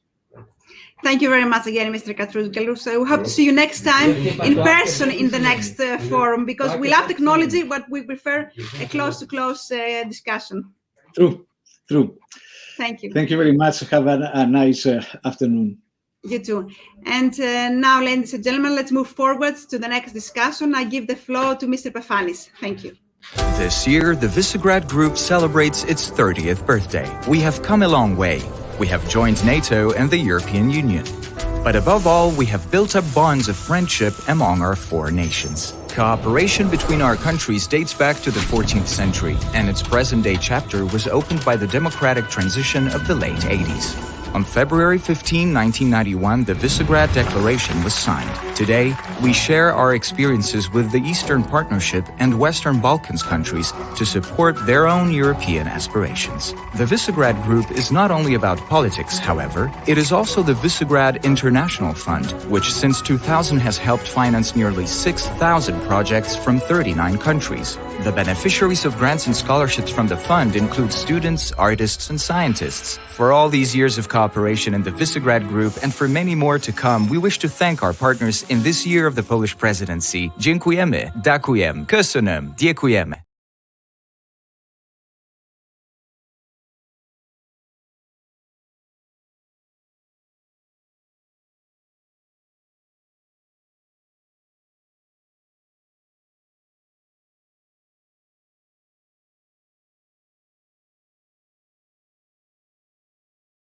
Gentlemen, my name is Dimitris Pefanis. I'm the Director for Financial and Business Content at DPG Digital Media, and it's my honor and privilege to moderate this afternoon's panel, aptly named V4 Dynamic Economies, Competition or an Opportunity for Cooperation. As we all understand, in this troubling, in this very interesting I would say, times, the economy and the way the economy unfolds is very crucial, not only for the V4 countries, but for everybody involved, be it in the Balkans or in the European Union. And in today's panel, we have three people who have very in-depth knowledge of the both economical, but also the broader picture of what's going on in the Visegrad countries, and they'll be able to enlighten us regarding the future steps, regarding the pandemic, and to actually answer the panel's question, whether it is a hardcore corporate competition or an opportunity for cooperation, both within the Visegrad countries, but also in the aspects of V4 Plus and also in the aspects of the European Union and the Eurozone. So without further ado, I'd like to welcome this afternoon panelists, Mr. Sebastian Pliosenik, I'm sorry about that, the Research Fellow Director at the Weimar Triangle and the Weimar Triangle Coordinator at the Polish Institute of International Affairs in Poland, Mr. Marton Ugrodzki, the Director at the Institute of Foreign Affairs and Trade in Hungary, and Mr. Tomasz Strazaj, the Director of the Slovak Foreign Policy Association in Slovakia. So as far as the structure is concerned, I'd like to give the floor to each and every one of you after welcoming you, of course, so you can do a brief introduction regarding your status and the general idea of today's discussion, and then we'll move on with more specific questions towards every one of you. So Mr. Pliosenik, I'd like you to have the floor. Please welcome and share your knowledge and ideas with us. Okay, thank you very much for your kind invitation and introduction to this panel. I work for the Polish Institute of International Affairs. I'm coordinator of the Weimar Triangle program, which deals with issues between France, Germany, and Poland. And of course, the V4 cooperation is an important part of this area of study. I will get more into details during the further part of the panel, particularly on the relations between Germany and these countries. So this will be one of the topic of my interest. And another area is, of course, the future of our capitalism in the region, because we all the four countries face quite a huge challenge. What will be with our economies after the pandemic crisis? Is it a kind of a chapter closing long 3 decades of transformation, or will it be just a simple continuation of what we have experienced before? So this will be my area, my scope of interest in the panel. Thank you very much. Thank you very much, and you've already raised two very important issues, two issues that I guess we'll have the opportunity to dig deeper into as we speak, especially regarding the post-pandemic era. That's one aspect of the conversation that is relevant to everybody. So we'll move on from here, and I'd like to give the floor to Mr. Ugrodzki. Feel free to elaborate and to elaborate on what you have in mind and what your status is at the current time. Thank you, Dimitrios. My position is very comfortable and uncomfortable at the same time, because as the director of the Institute for Foreign Affairs and Trade, I have to be able to comment on anything. However, the Visegrad Group and Central Europe has been quite close to my heart ever since I have started working in the field of foreign policy. And what Sebastian just highlighted, that how the economics of these countries will change, whether we will remain something as the engine of European growth or whether we're up to something completely different, is the major question of the post-pandemic world. And if we look at trade statistics, for example, if we look at the reliance of the V4 countries on Germany, for instance, especially in the field of foreign direct investment, there are some legitimate questions to be asked. But on the other hand, what's equally interesting is that once the future of Europe debate will start and the conference on the future of Europe will commence, I think that many of the Central European countries, including the V4, will bring some ideas to the table which have to be discussed, and which also touch upon the very delicate issue of the so-called East-West divide within the European Union. These are very interesting points. I keep these, the East-West divide, and I think we'll have the opportunity to discuss more on this later. And I guess, given your status, you will be able and you will be asked, actually, to comment on many things, and hopefully we'll have a very fruitful discussion. And last but not least, Mr. Strasai, could you please elaborate, take the floor and elaborate on the future of this very interesting, as it seems, conversation? Thank you very much for the invitation. I am heading the Slovak Foreign Policy Association, and I am glad to say that together with the two institutes, both Sebastian and Marton represent, we create the so-called Think Visegrad platform, which is already more than 8 years old, and it focuses on the development of analysis and also on fellowships for different kinds of fellows. So it's glad to have them here. And as for my contribution, I am coming from Slovakia, which is, there is no reason to hide it, the smallest V4 country. It is 8 times smaller than Poland, which is the biggest. But despite this fact, the V4 cooperation is based on the equal rights, equal contribution principles. So I am going to tackle with some principles on which the Visegrad cooperation is based. Then I will try to actually focus on the issue of the recovery and resilience plan and recovery and resilience fund. What is the V4 perspective on that? And at the end, I would also like to tackle or develop some ideas on the issue of the V4 plus cooperation, which also might concern Greece as our host today. Thank you very much for this one, and we definitely want to put Greece into the picture as well, given the fact that we're in this forum. So the relationship between V4 or V4 Plus and the Balkan countries, including Greece, is a major part of today's conversation. But also the Resilience and Recovery Fund is one of the things that almost all Europeans have in mind. We're eagerly waiting for that, and I can speak from the Greek perspective. These 32 billion allocated to Greece are hopefully going to play a huge role in the post-pandemic era. And taking advantage of that, I guess the first question in everyone's mind is what's happening regarding the pandemic and what will happen the day after. So, Mr. Plosianik, in your point of view, how will the pandemic change the economic model as well as the structure of the economy in the V4 and in general, if you want, in the region? And have you already witnessed changes taking place? And what is your forecast regarding the post-pandemic era, whenever that is? Okay. Thank you very much. So first of all, I think we should start with the question, what kind of economic system are we actually? And here I would like to refer to what a colleague of mine, Jan Drachokupil from Czech Republic,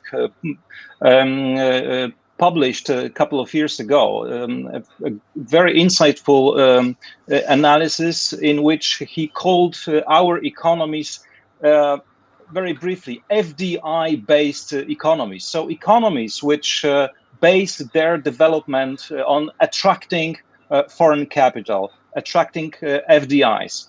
And despite of progress, despite of changes, this kind of model is still with us and will still, in my opinion, remain for a couple of years or maybe longer time here in this part of Europe.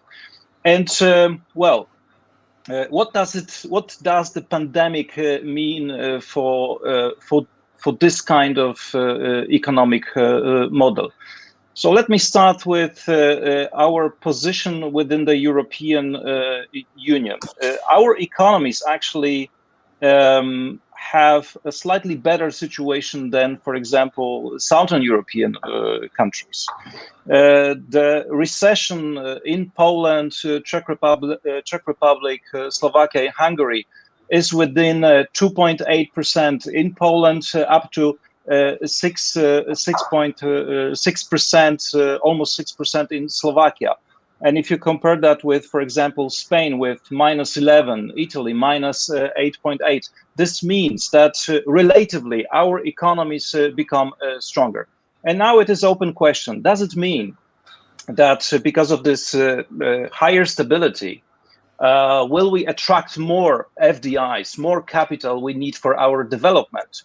Or we will lose a part of these investments because Southern European countries will start a pretty aggressive policy of attracting foreign capital. And they will start also in terms of cost of labor, pretty strong competition with us.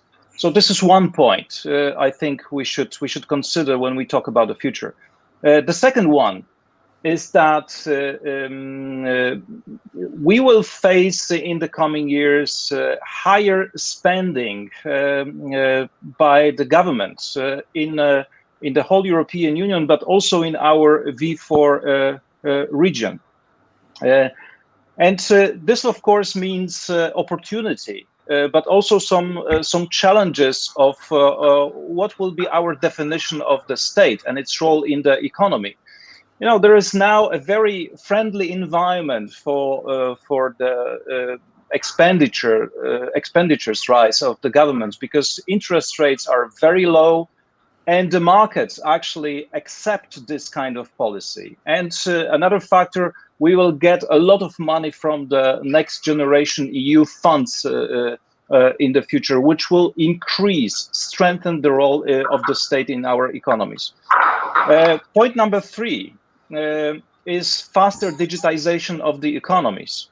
And this is maybe among all the 4 points, actually, I would like to mention here, maybe the biggest challenge. What does it mean? Digitization process will go hand in hand with more robots, with more 3D printing in the industry.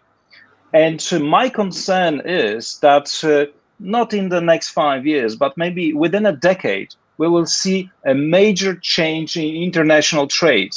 Just provoking, maybe there won't be trade anymore with sub-products or products we know now from the trade statistics, but it will be just a kind of supplement for 3D printing. So what will be then the base for our competitiveness? This is a big question for us.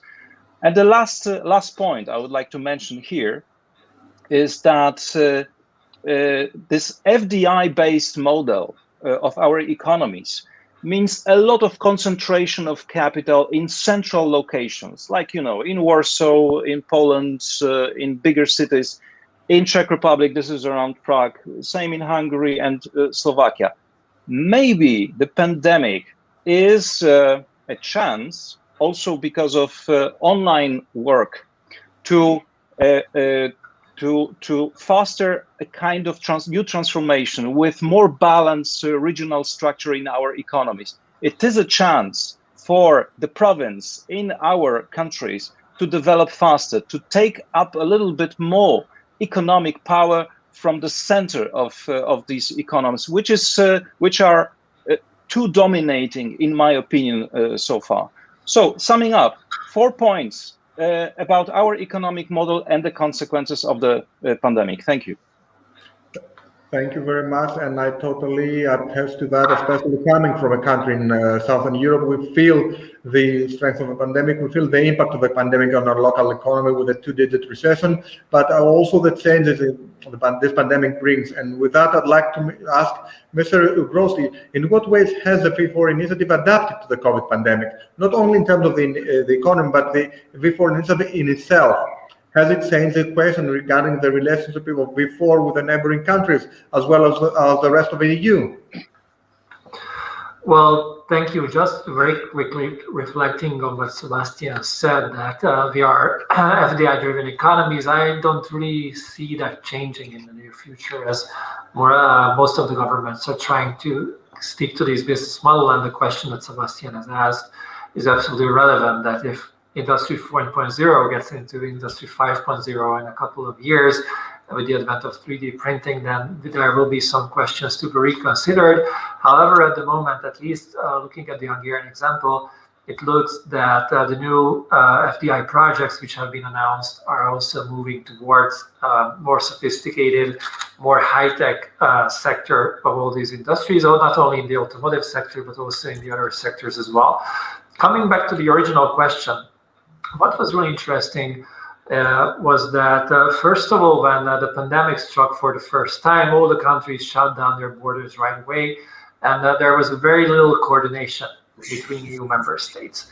And that has also led to the phenomenon that many guest workers from the V4 countries who used to work in Western Europe were either stranded in their locations or were unable to get back to their jobs, and that has led to some kind of labor shortage in these countries in certain sectors. So we've been hearing that Austrian hospitals were not able to operate because nurses from Slovakia, the Czech Republic, and Hungary were unable to cross the borders to take up their duties there.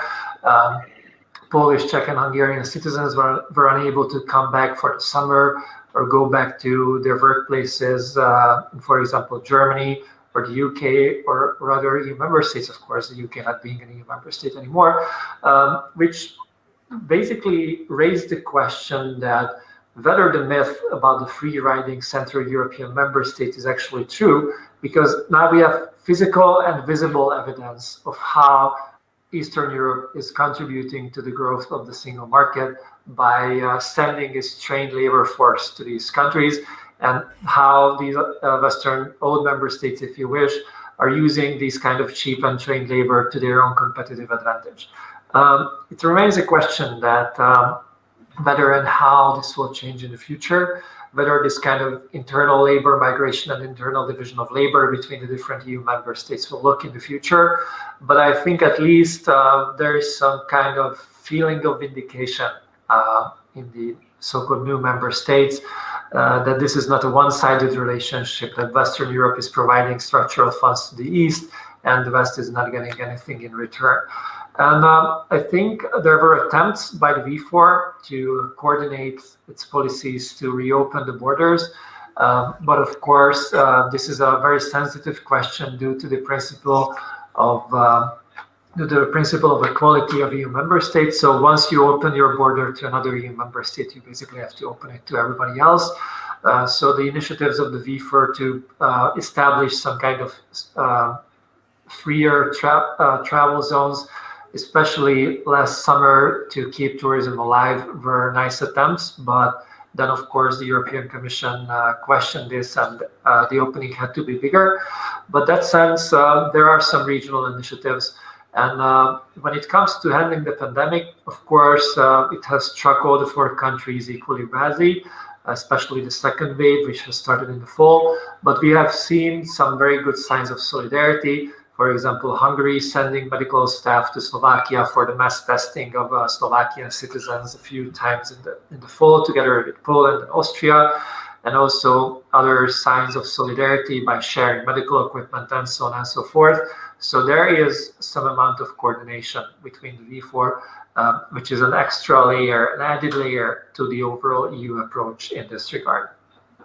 Thank you very much. And with that final comment, you give me the floor for a very interesting question to Mr. Strasai. Why do you think V4 is still a viable regional initiative? And in what ways does it relate to the rest of the region, taking the pandemic, of course, into account?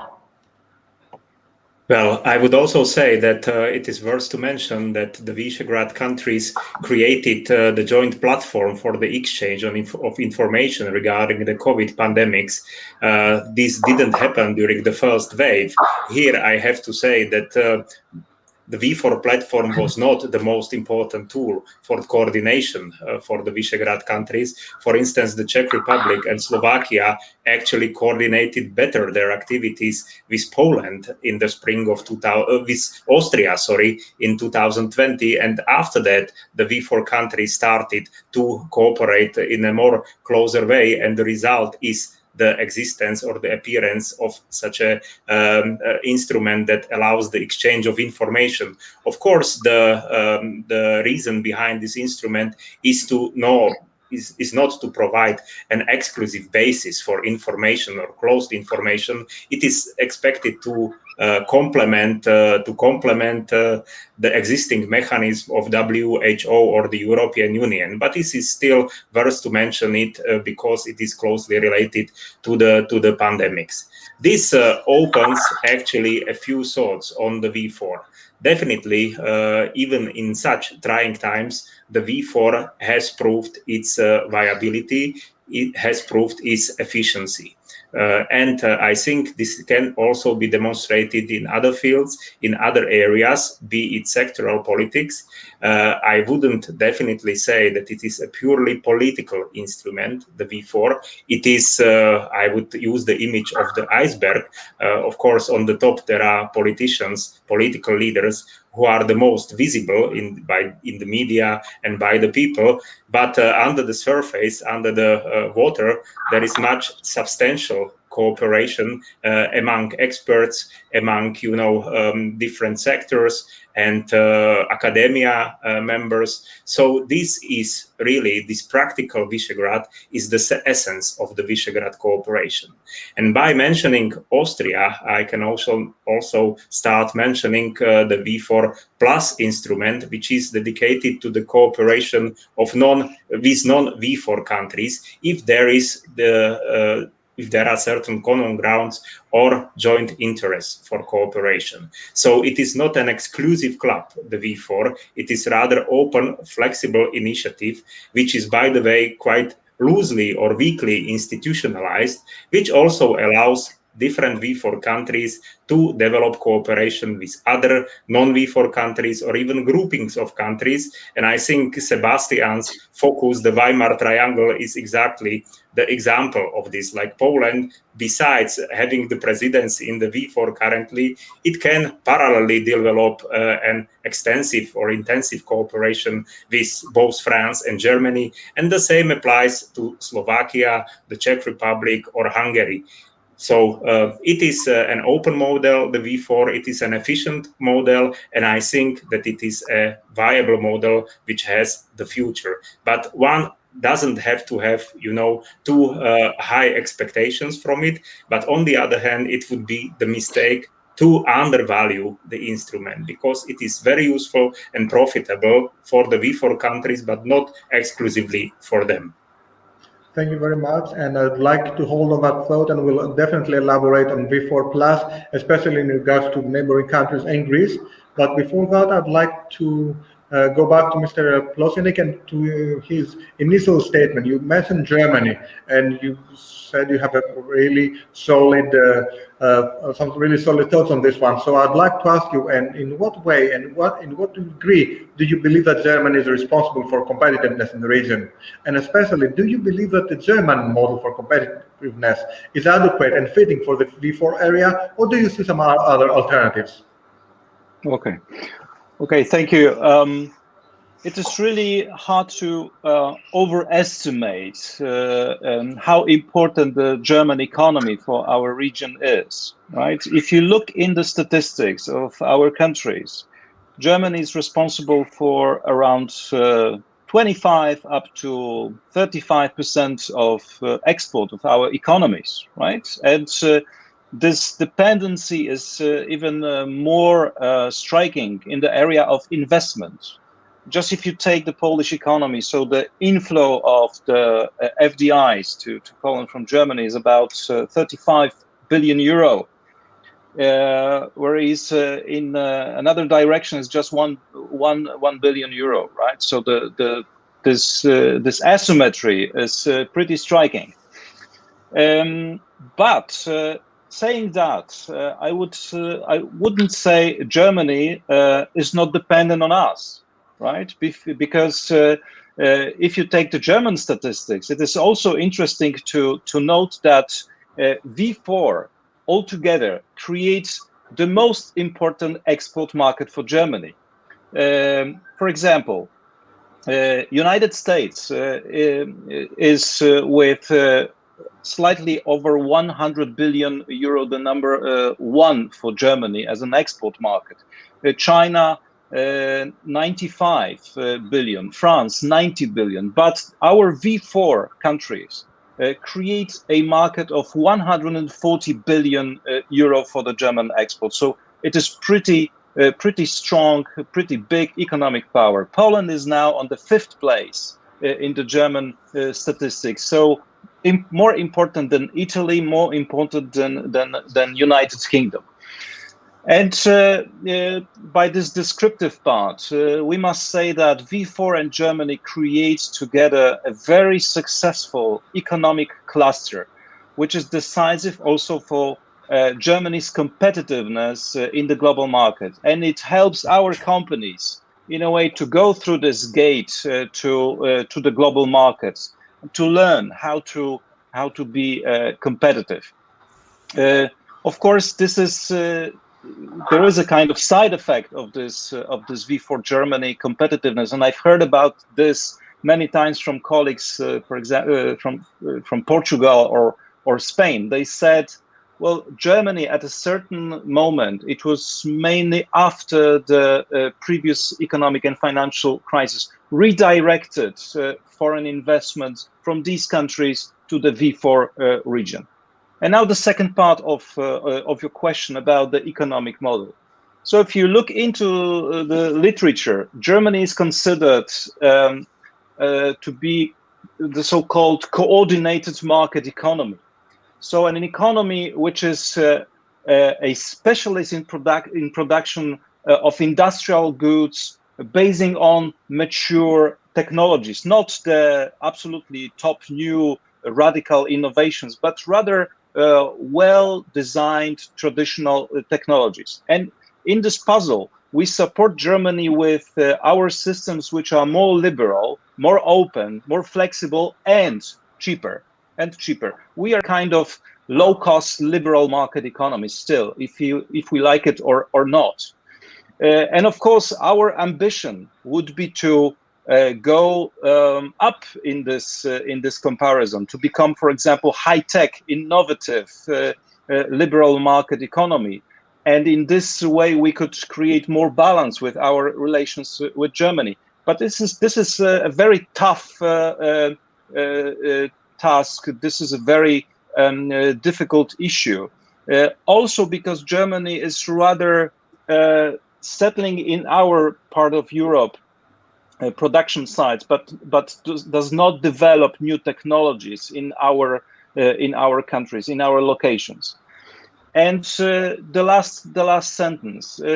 This cluster is actually very comfortable for us, right? Because we earn quite a lot of money. As I said, our companies are competitive, but it might be a kind of golden cage, which and we can miss moments in which there is something wrong happening with the German industry. I'm pretty concerned with the condition of the German automotive industry. If it loses competitiveness in the future, we will go down with it together, right? Because for many of our factories, the position of the German automotive industry in the globalization on the global market is focal also for our competitiveness of our production sites. And now there is a big question whether we should make ourselves less dependent from this connection, and how, right? Okay, thank you very much. Thank you very much. And I'd like to ask Mr. Grozik, going back to the pandemic and going back to the changes, what effects do you see on the infrastructure of the V4 regions, as well as the neighborhood policy in the foreseeable future, given that we are entering a new era, be it post-pandemic or Industry 4.4 or even 5.0, as we mentioned earlier? Well, I think the big question here is that how we will be able to come back from the recession and what measures governments will take. I see one approach being to support people with their living expenses and giving out unemployment benefits and so on and so forth, whereas another, not so human, if you wish, but rather economic focused approach is what some other countries are taking, with putting more money in investment, infrastructure, attracting new FDI projects. So this is a very delicate balance, that whether you wish to help people in need or whether you would like to provide jobs so that these people who have lost their jobs due to the pandemic are able to find new ones with some kind of retraining and so on and so forth. We see divergent approaches of this in the European Union. And the question is absolutely legitimate, because one way to handle the crisis would be to invest in the right pieces of infrastructure, invest in the right sectors of the economy, So once we will get back on our feet, we will be in a better position to trade with our immediate partners and also to trade among each other. And there have been some encouraging projects, and referring to what Tomáš said earlier. Apologies. So what Tomáš said, and it's really important to know about the V4, is that the Visegrad 4 is an added layer of cooperation. It's not an exclusive one. So the V4 can peacefully coexist with other projects like the European Union, with the 3 Seas initiative, and other ideas that have been floating around in Central and Eastern Europe. And the thing that we're part of the V4 doesn't mean that these 4 countries will be not active in the Weimar Triangle, in the Slavkov Triangle, in TSI, and other initiatives, if and when these initiatives are serving these countries' interests. So we have to have an open mind in this regard, and this applies to infrastructure as well. What is still missing from the region is a good and reliable and quick north-south connection, because from the east to west, links are quite good, not surprisingly, because this is how German capital arrives to the region. And those products that Sebastian has mentioned are traveling back to Germany for final assembly. So it's not a surprise that most of the EU funds have also been invested in establishing these kind of relations. But it would be crucial to link up the V4 countries with each other. So Hungary could trade better with Slovakia, with Poland. Initiatives like the Via Carpathia, connecting Poland to Romania and further down south, would be very important in establishing these physical connections between countries. And that also holds true for the Western Balkans. That also holds true for Greece.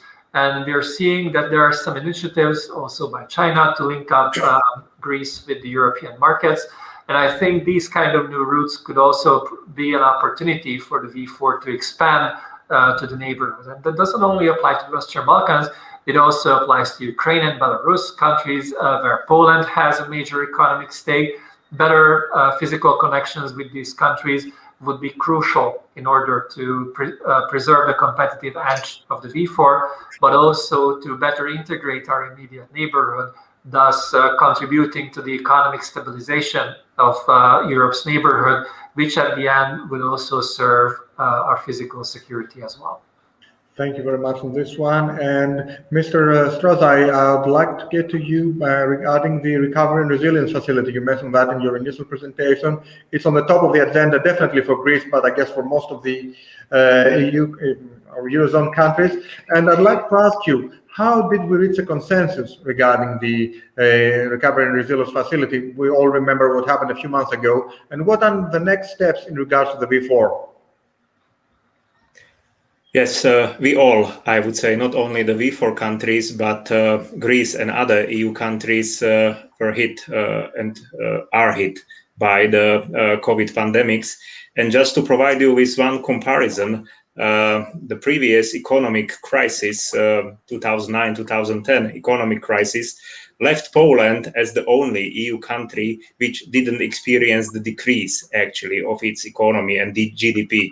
Nowadays, it's not the issue anymore. So that's why I'm really saying that all of us are actually somehow feeling the effects of the crisis. And in addition to Poland, or opposite to Poland, the other V4 countries, Slovakia, Czech Republic, and Hungary, are extremely open economies. Our domestic markets are not that solid that in the when compared to the Polish case.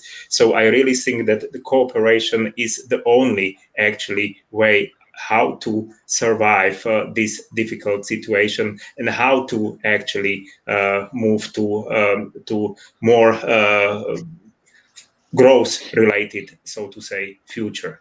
And here I think that the Recovery and Resilience Plan and the Recovery and Resilience Fund are really the proof of European solidarity, how to actually bridge these difficulties, how to respond properly to the challenge. I think this is an unprecedented instrument which is going to be used and implemented by the EU countries. That's why I'm really glad that we were able to reach the compromise.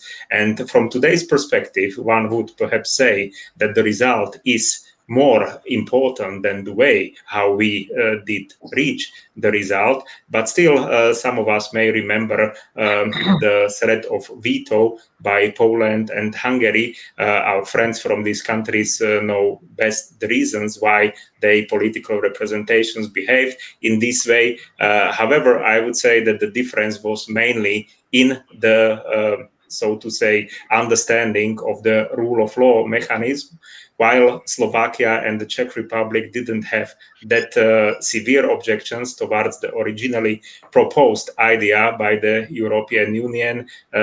Poland and Hungary actually had different opinion, but I would like to conclude that definitely the result is more important than the way that led to the result. So now we have to look and cooperate on the ways how to implement actually the recovery and resilience plan, and how to use the sources from the fund without any further delay, because the economic decline in all of our countries is quite remarkable. So the economic, the recovery and resilience plan and the fund as really the instruments that can help us to overcome difficulties, but can also prove the solidarity among the EU countries, which is the essence of the cooperation in the European Union. So that's why it requires further, not only further comments, but also further analysis. Thank you very much. And I have to say that we only have something like 8 minutes at our disposal. So if we are to have a final round of questions, which I really would like to, please be as brief as possible so as to keep in schedule and to manage to address everything that we would like to address. So Mr. Plosenik, after your comments about Germany, and given the debate of the model of capitalism applicable in Central and Eastern Europe, where do you stand regarding the V4 area, and how does this impact the Balkans and the neighboring countries? Please try to be as brief as possible. I know it's Okay, thank you. I'll try to be brief. So the discussion about the model of capitalism is also important for the Balkans and Ukraine, and hope so in the future for Belarus. So two things are focal in this debate. First, the experience of the post-communist transition, because in other countries there is a huge debate whether it was okay, what were the mistakes, what were the achievements, which is very interesting and info also for countries. And this, which is important now more for us, how jump over the so-called middle income traps, how to become more competitive, more on innovations, which kind of institutions would we like to use. And just to make a message of this debate for our neighbors, I would like to mention 4 points. The message number one: do not condemn market. It's easy now to criticize the free market so much, but it still might be very efficient way of coordination. Second, think about a strong state, but in the sense of Adriana Mazzucato, entrepreneurial state, a state with ability to invest, to boost our innovation, which is also requiring strong institutions. Number three, be careful with private production of public goods like education, health, because they might produce too big social gaps and then endanger the social balance in the economy. And the last point, avoid spatial, regional, and personal concentration. For example, I checked today the list of 500 richest people in the world. And I'm actually pretty proud that there is no Polish citizen on the list, which some people might think, well, you don't have really successful people in your country. No, it means rather that our income division in the country is rather pretty flat, right? So this is a message we might spread in the region from the V4. Thank you. Thank you very much. And Mr. Grosty, do you see opportunity, given the discussion we already have, and do you see opportunities for a more structured cooperation between the V4 countries and the Balkans, and especially in regards to the single market? Well, I think there should be more cooperation between Visegrad and the Western Balkans. And if we look at the engagement of the Visegrad Forum, and especially the International Visegrad Fund, which is headquartered in Bratislava, and its offshoot, which is the Western Balkans Fund, we see that there is a special interest for the V4 to cooperate with the Western Balkans. And that comes from the political, the security, and economic necessities. Whether this should be structured and institutionalized is, of course, a good question, because also on the side of the Western Balkans, we see that we have 6 countries which tend not to agree on all of the issues. And of course, we have some recognition problems as well. So I see the chances of institutionalization a little bit low, but we should keep the discussion going and augment the efforts of other EU member states. And I think, given the special interests and the knowledge of the V4 countries in the Western Balkans, there is something that we can bring to the table, and we should absolutely do that.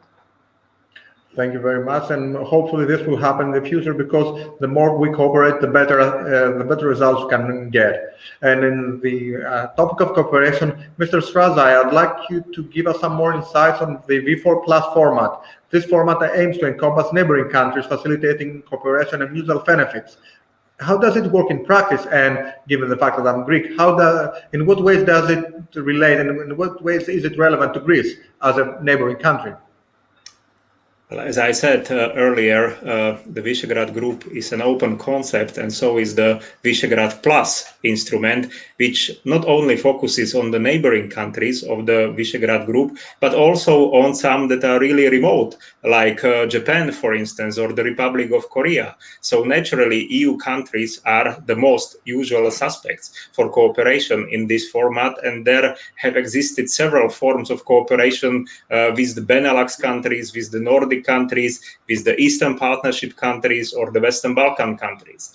And I think that Greece is a very natural candidate for such a coordination. By the way, in the past, we experienced several, so to say, initiatives where Greece played, so to say, a pivotal role, I would say. What I have in mind is the V4 Plus initiative, which actually focused on the Western Balkan countries and the prospects of the enlargement policy, but also the Visegrad model became the role model for the so-called Varna 4. And frankly speaking, I don't know what is happening now with this regional initiative, because I didn't find any relevant information on this. But when it was established, it was actually modeled after the Visegrad model. So there are certain connections. There perhaps is certain inspiration in the V4, and there are instruments that can enhance further cooperation with the EU countries, including Greece. And I think that besides the Western Balkans, where both Greece and the V4 countries have a very natural interest and are friends of the enlargement policies, so to say, informal group, we also can start thinking about developing cooperation in sectoral policies, be it transport, energy, and so on and so forth. So I would say that, the prospects are quite open, and we just have to find the precise way how to develop our cooperation further. Thank you very much, and it was really insightful discussion. We covered a lot of ground on this one. From my part, I'd like to thank you, all of you, and wish that next year when we have this conversation, we can do it actually in person and actually be talking about a post-pandemic era with everything that we're living now left behind us, and discussing about prospects and future cooperation. Thank you very much, and I'd like all of you to stay with us for a very interesting discussion regarding the economic potential of the Three Seas region and the final vehicles, the Three Seas Investment Fund, with Mr. Piotr Kanikowski, the chairman and the management of the management board of the Three Seas Investment Park. Stay with us, and we'll be with you shortly.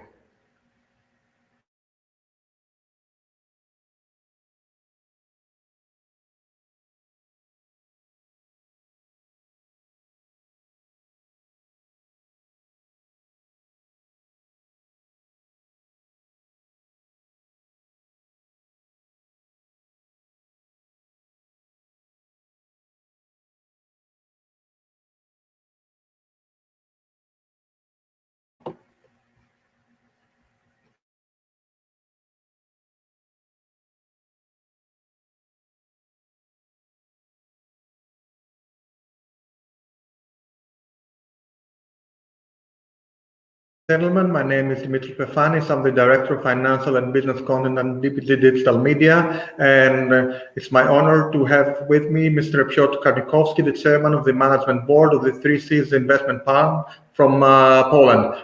This afternoon's discussion is about the economic potential of the 3Cs region and the final vehicle behind it, the 3Cs Investment Fund. Before I give the floor to today's speaker for this very interesting presentation, which I'm really eager to hear, I'd like to give you some insights, some very basic insights regarding the 3Cs Initiative Investment Fund, which is an investment vehicle aimed to finance a key infrastructure project in the 3Cs region. It invests in three sectors: the transport sector, the energy sector, and the digital infrastructure sector. And it's a commercial and market-driven initiative, granting a diversified investment and an attractive return to investors. And for further information and this insightful conversation, Mr. Karnikowski, please enlighten us on the fund and, of course, the 3C region and the potential, especially given today's specific, difficult, or as one might say, interesting times. Thank you very much. Thank you for this introduction. Dear participants and of this conference, thank you very much for having me here. BGK, this is Bank Gospodarstwa Krajowego, which is the Polish Development Bank, is the originator of the 3Cs Initiative Investment Fund, and the president of BGK, Ms. Beata Daszyńska-Muzyczka, is the chairperson of the supervisory board of the fund.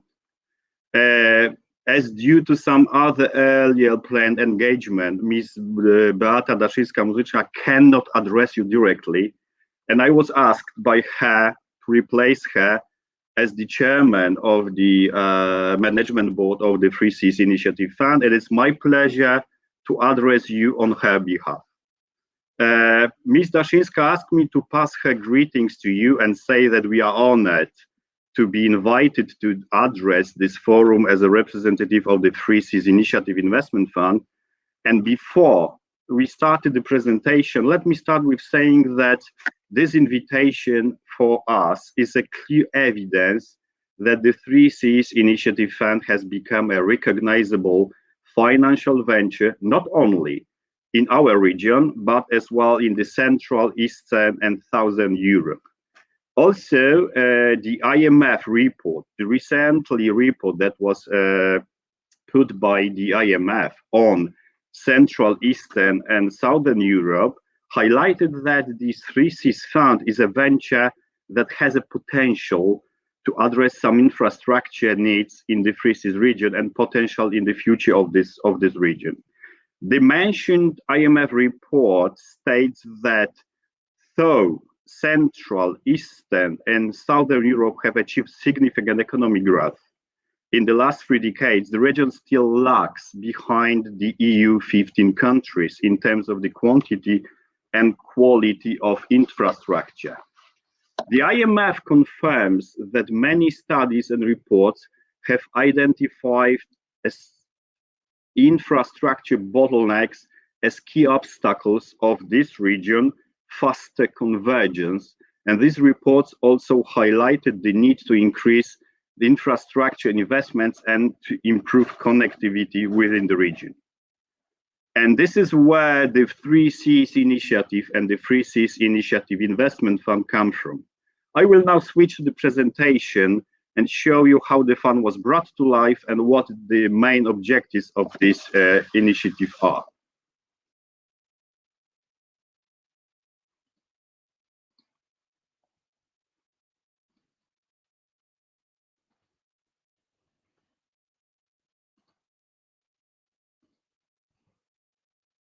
So, as mentioned, 3Cs Initiative Fund has a DNA coming from 3Cs Initiative, which is, as you all know, 3 layers: presidential, governmental, and the commercial, which is the fund. It was, as I mentioned, founded at the presidential level as the political platform to cooperate for the cooperation of the 12 countries located between 3 seas, so Baltic, Adriatic, and the Black Sea. The first summit, as you can see here, took place in Dubrovnik in 2016, going down to Warsaw, Bucharest, Ljubljana, and Tallinn recently. And now we are expecting the next summit in Bulgaria, in Sofia, hopefully in June this year. The strategic goal of the Three Seas Initiative Fund is fostering the development of the region.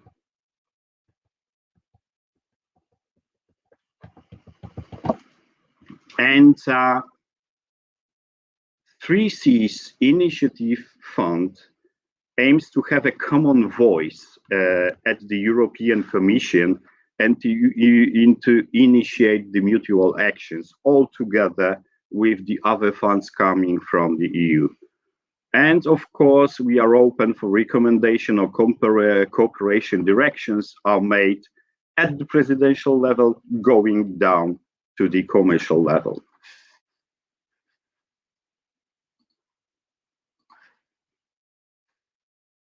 Right now, as you can see here, the region has got a strong potential of growth. The total turnover of the trade, as you can see here, is terms of euro in billions, 225. We are representing 20% of EU total GDP, and the population of this region constitutes 25 population of EU. Territory, as you can see, 30%. And what is very important, the infrastructure needs, the infrastructure lacks. Based on the reports that before we founded the fund, we have organized a data. You can find it on the website of the Three Seas Initiative Fund made by SPOI Data. And it tells that the infrastructure investment needs in this region are close to 600 billion euro. It's a huge amount. It's a huge amount, and we need to do something with that.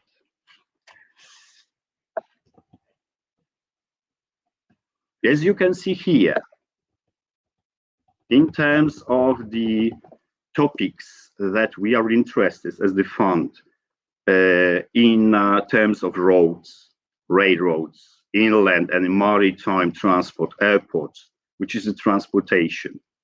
Then we have the energy sector, which is the electricity transmission, electricity distribution, infrastructure, again, and the last but not least, which is the, of course, as well important for the fund, is the digitalization.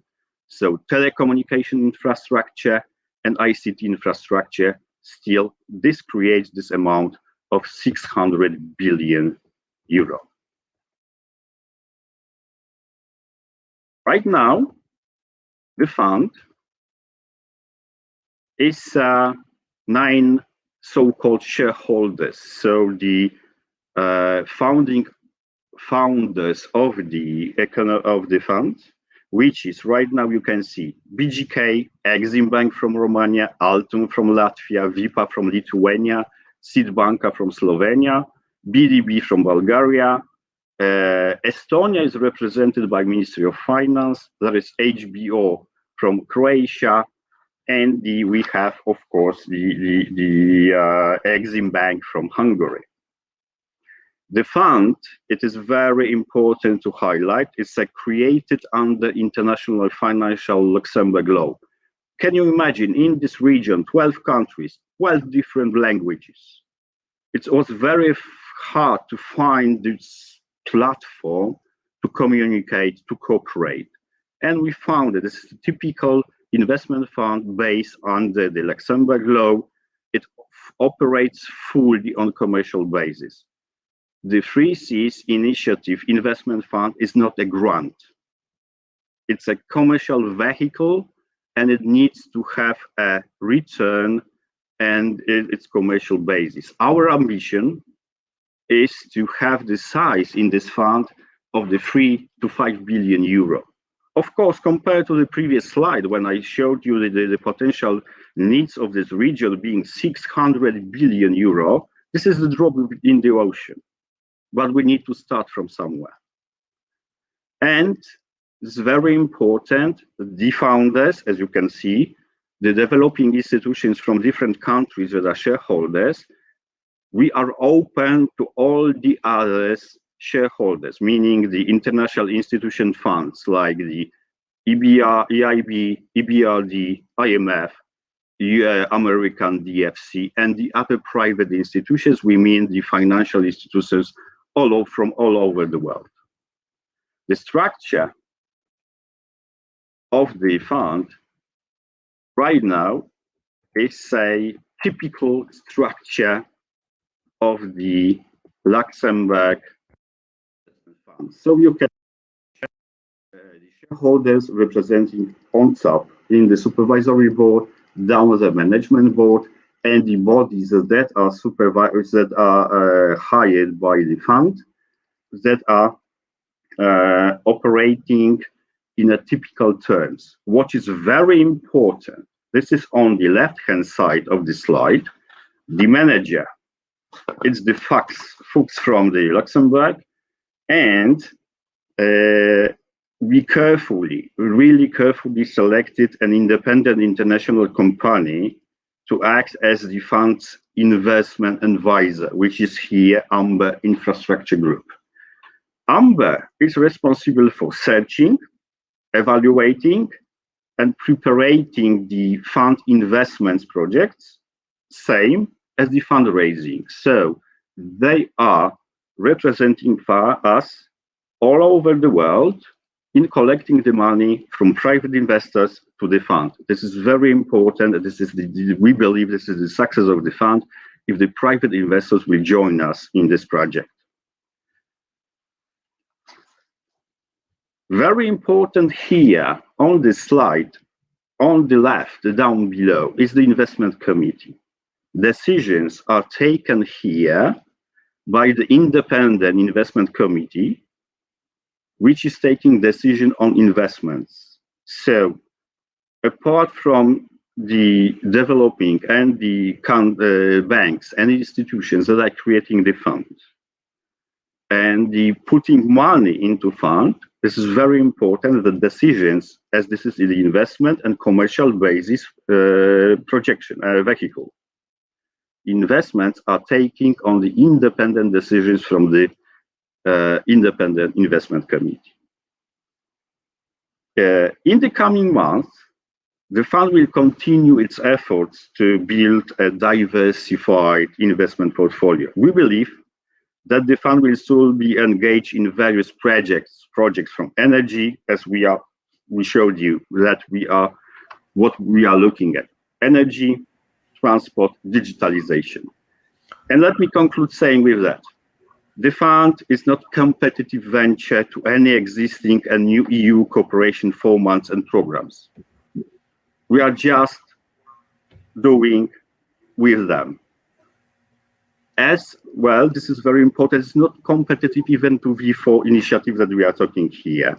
The fund is designed to mobilize investments in essential infrastructure in the region, which in turn will accelerate economic development, improve connectivity, and cooperation throughout this region.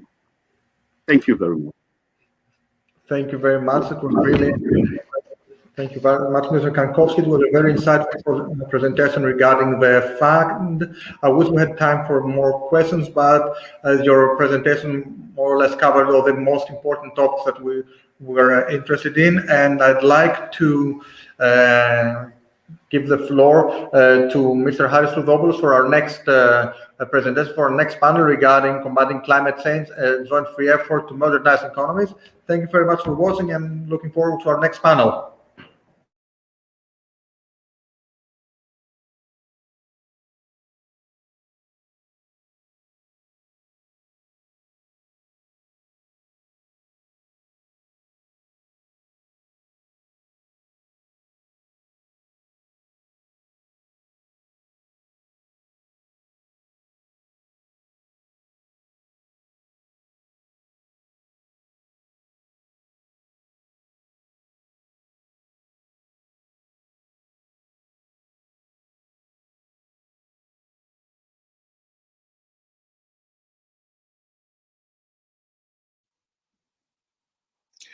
Good afternoon. My name is Haris Fludopoulos. I'm a journalist from the biggest Greek economic portal, Capital GR, and I will be the moderator for the next panel under the title Combating Climate Change, a Joint Effort to Modernize Economies. Climate policy is one of the pillars of the common European policy, as Europe stands at the forefront of the fight against climate change. This means that climate policy offers a very wide range of opportunities for cooperation, especially when it comes to areas and countries with high carbon intensity and dependence from coal. As we need to quickly shift our economic model and adopt a more sustainable approach, climate policy may offer unique opportunities of cooperation and economic development. To discuss these opportunities and areas of cooperation, we have with us two distinguished panelists, Mr. Bartosz Bieliczuk, Research Fellow of the Polish Institute of International Affairs, and Mrs. Katarina Davidova, Research Fellow at the European Institute for European Policy based in the Czech Republic. Thank you both for your participation. So we will start with the presentation by Mrs. Davidova, who will focus on the issues of climate policies, including rice development and coal regions. Katarina, the floor is yours. Thank you very much, and it's a great honor for me to speak here today, so thank you very much for the invitation. I've prepared a short presentation with just a couple of slides because I'm aware of the time constraints, so I'll try to keep it short so we also have time for some questions. I'll try and share my presentation now, so please give me a second.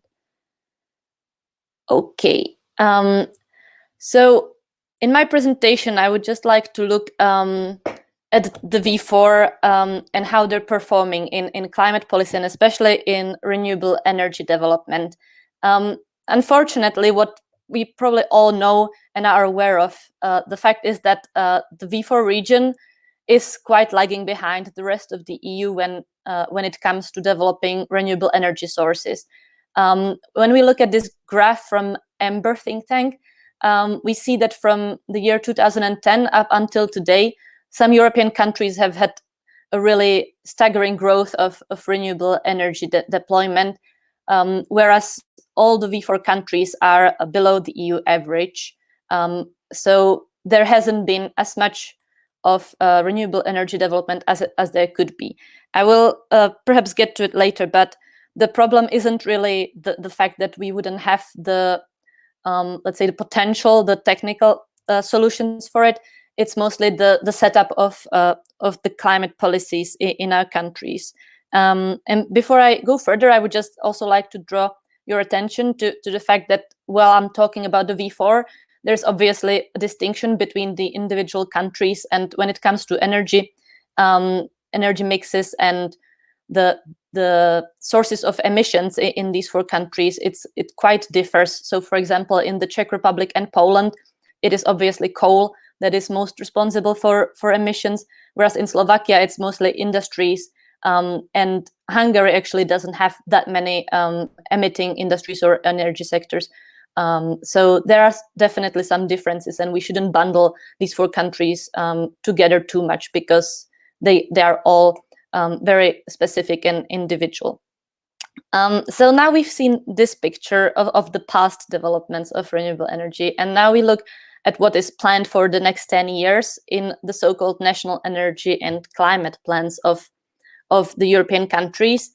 And here we almost see an inversion of the graph before, where it shows that especially Poland and Czech Republic are not planning to develop their renewable energy as much in the coming decade, and they're not planning to phase out their coal in their energy mixes as much as other countries. So in 10 years' time, if they were to follow on their national energy and climate plans from the last year, then it would actually mean that they would have the dirtiest and the most polluting electricity production in Europe. But that's obviously not set in stone. These plans were made before the adoption of the higher emission target, which says that the EU as a bloc should reduce emissions by 55% compared to 1990 by 2030. And therefore, these national climate and energy plans will most likely have to be also redesigned to fit this. And the argument I would like to make here is that the Central and Eastern Europe, or the V4 countries, they don't have to be afraid of investing into renewable energy, and they don't have to be afraid of embarking on the green transition, because first of all, they have the conditions for it, and second of all, the economic reality will catch up with them no matter what. Here is a very recent graph showing that last year, for the first time, renewables have surpassed fossil fuels in the generation of electricity in the EU. It was to a large part due to the pandemic, which decreased demand for electricity for a very large part of the year. And coupled with the increasing price of emission allowances, it actually made fossil fuels, and especially coal, very unprofitable, very uneconomic, whereas renewables were still profitable, and they attracted much more investments in the past year. So that's why this is now the trend. This is the way it's going. And for the V4 countries, it would be definitely beneficial if they just jumped on the train as well. It would allow them to modernize their economies. And especially, for example, for the coal regions, which also Greece has, Poland, Czech Republic, Slovakia, even Hungary, they each have their own coal regions, where there are also some other structural problems such as unemployment or poor health and so on. They should see this transition as a huge opportunity, not as a threat, because it can provide new jobs, it can help clean up the environment, and there will be sufficient funding available from especially the EU funds, and also the private funding, because as we see also in this graph, that's where the market will be going. So with just the last slide, sorry, it might not be so easy to read, but basically the most important one is the green column, which shows how much each country has spent from the EU funds on green projects in the past budget period. And on average, it was only 9.7% invested into green funds. And now actually it should be 30% from the next budget. And from the recovery fund, it should even be 37%. So each country definitely has something to work on. And the V4 countries are usually somewhere around like 11% for Czechia, for example. For Poland, it was 7.7%. For Slovakia, it was even less. It was 6.6%. So they're towards the lower average value of how they were using the EU funding. And if this can improve, then there definitely should be more opportunities than threats from the green transitioning going forward. And I would stop here so that we can also have some discussion later on. Thank you. Thank you, Katerina. And now we move on to the presentation by Mr. Bielichuk, who will focus on the general opportunities and challenges of V4 in Greece. Bartosz, the floor is yours. Okay. Thank you very much. It's a great pleasure to be here with you. And after this excellent big picture perspective offered by Ms. Davidova, now I would like to focus just on two examples of the opportunities that cooperation within the EU creates for Visegrad 4, but also for Greece. So we have only like 5 minutes for this presentation, so this is not enough time to discuss all the opportunities, EU fundings, and so on and so forth. However, I would like to focus on two cases. One is greening of gas infrastructure, and the second one is the development of offshore wind power and the need for more interconnectivity within the region.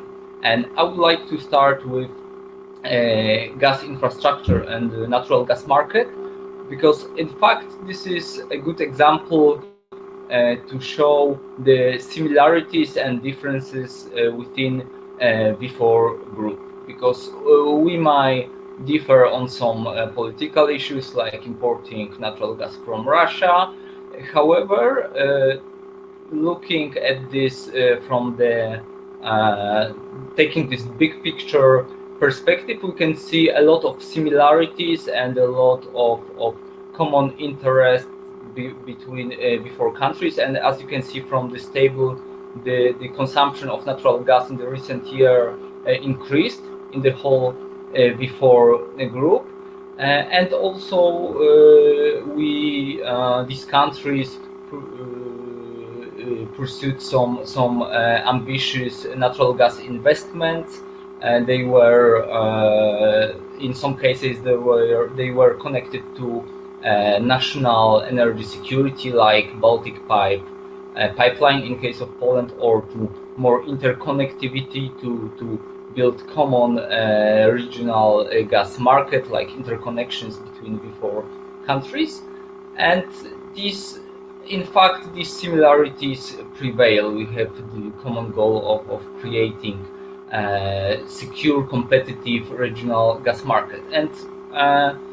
And I think this is the similar case for Greece, which in the recent years started some investments that will make Greece an important player in the Europe's natural gas market, will allow for more competition and LNG imports to the European Union. So in fact, we might say that there are a lot of similarities in this case between V4 countries and Greece. But the long-term challenge is how to use this infrastructure in a sustainable way, so it won't become stranded asset, and how the decarbonization policy of European Union could impact this. Because in the long term, we will be talking not only about phasing out coal, but also phasing out natural gas as a fuel. So this shouldn't be viewed as a threat. It rather should be seen as an opportunity, and the EU toolbox offers some opportunities to develop hydrogen market. This is a clean gas that doesn't emit any greenhouse gases when it's burned, and it can be produced, for instance, using renewable energy. And one of the opportunities to cooperate in this matter within V4 group is the hydrogen role in transport, because we have strong automotive industry.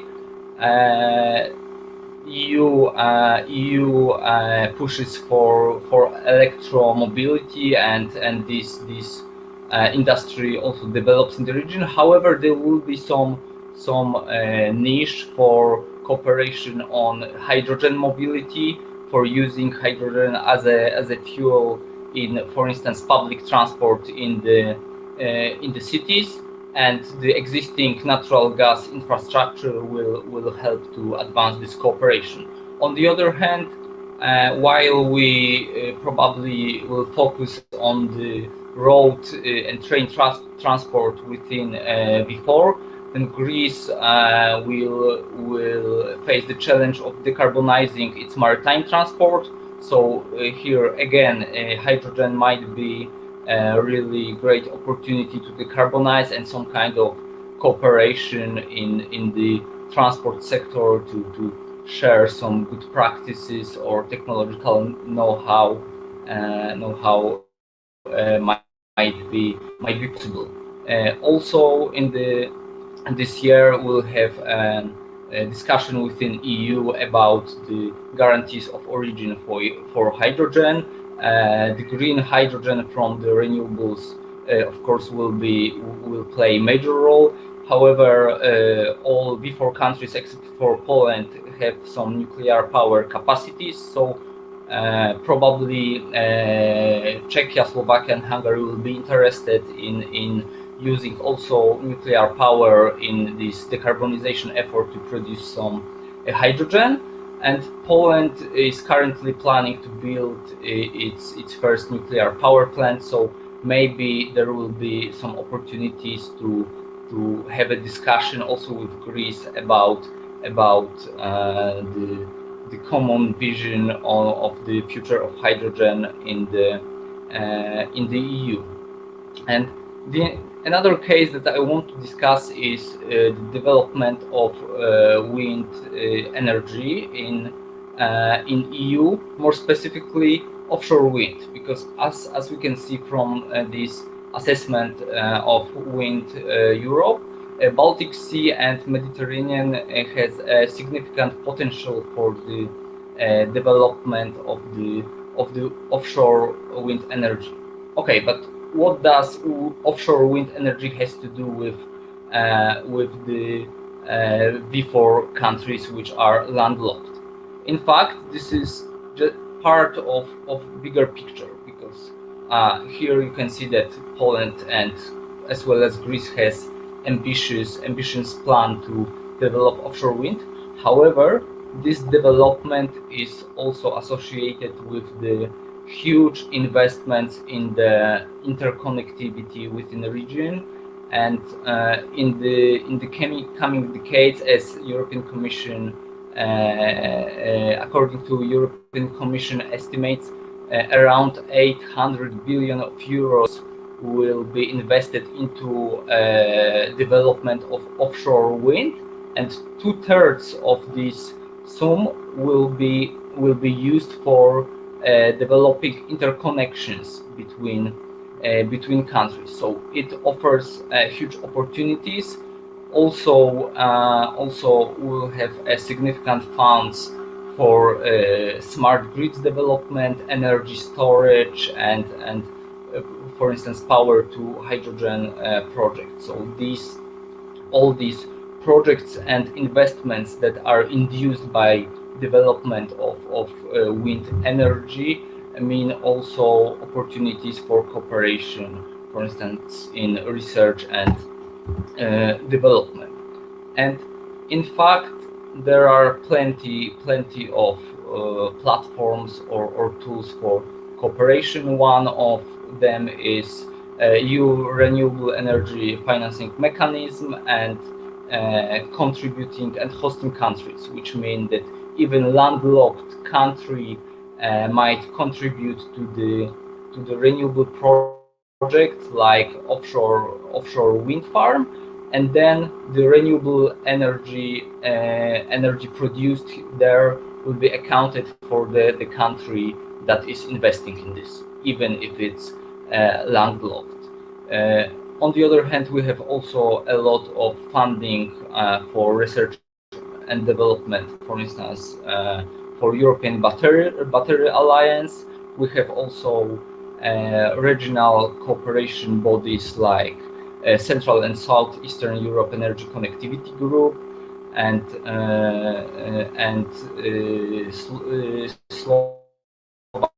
Slovakia and Hungary are, as well as Greece, are part. On the other hand, we have also a Free Seas initiative, which was already discussed, and it offers some opportunities for funding the infrastructure and more connectivity within the region, which should go hand in hand with development of green energy, and also offers some opportunities for cooperation, not only within V4 group, for instance, for greening road transport, but also in the future with countries like Greece to work on maritime transport decarbonization, or joint research and development project, or developing north-south power infrastructure. Okay, so I hope I made it within 5 minutes. Thank you for your attention, and if you have any questions, feel free to ask. Thank you very much. Even though I'd like to pose a few questions, unfortunately, I'm afraid we have no time. So at this point, we conclude our panel. I'm sure our viewers had the opportunity to get a clear view regarding the issues of cooperation on the climate agenda. Thank you very much for your interesting presentations, and we move on to the next panel, chaired by Nikos Karagiannis. Thank you.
event in space.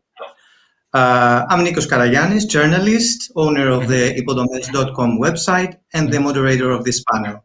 The topic that our distinguished guests will be discussing is the transnational network connecting the Klaipeda port in Lithuania with the Thessaloniki port in Greece, named Via Carpathia. It involves 7 countries: Lithuania, Poland, Slovakia, Hungary, Romania, Bulgaria, and Greece. The 3 Seas initiative will be our top subject, and by saying this, I would like to introduce our distinguished speakers. With this are the Deputy Minister of Infrastructure and Transport, Mr. Yannis Kefalogiannis. Good evening, sir. The Ambassador of the Republic of Poland, the Presidency of the Visegrad Group, Artur Lombard. The Head of the Central European Department Center, Konrad Poplavsky, and the Director of the Grouping of Territorial Cooperation of Via Carpathia, Mrs. Juliana Orban-Mate. Thank you for being here with us.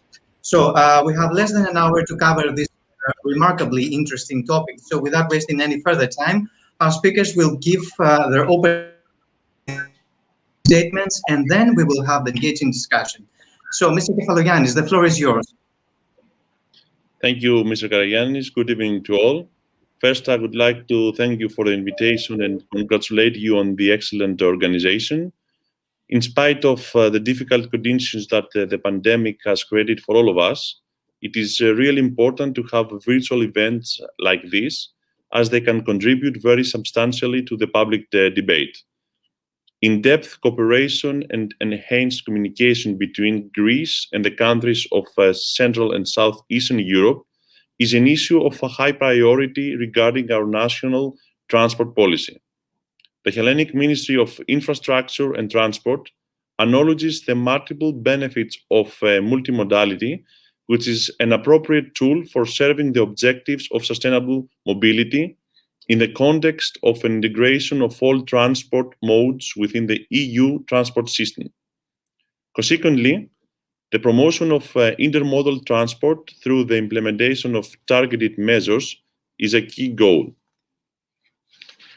To this end, the effective connection to the major Greek ports of Alexandroupolis, Kavala, and Thessaloniki is a fundamental pillar of our national transport strategy.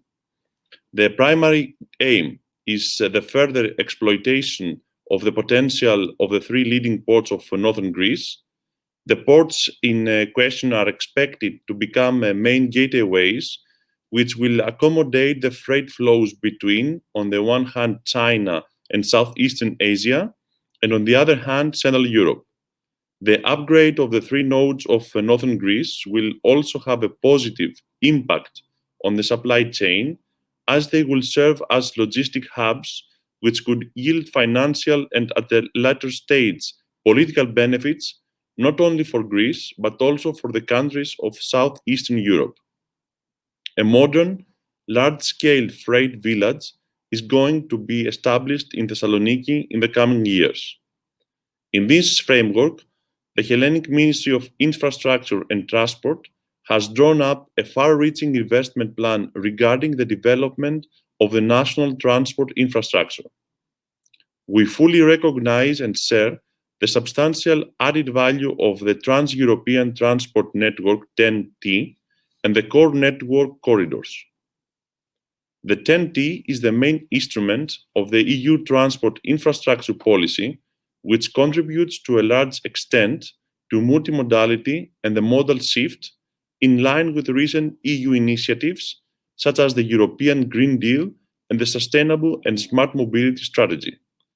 The core network corridors facilitate the coordinated implementation of the core network and the achievement of a synchronized approach with regard to investment in infrastructure.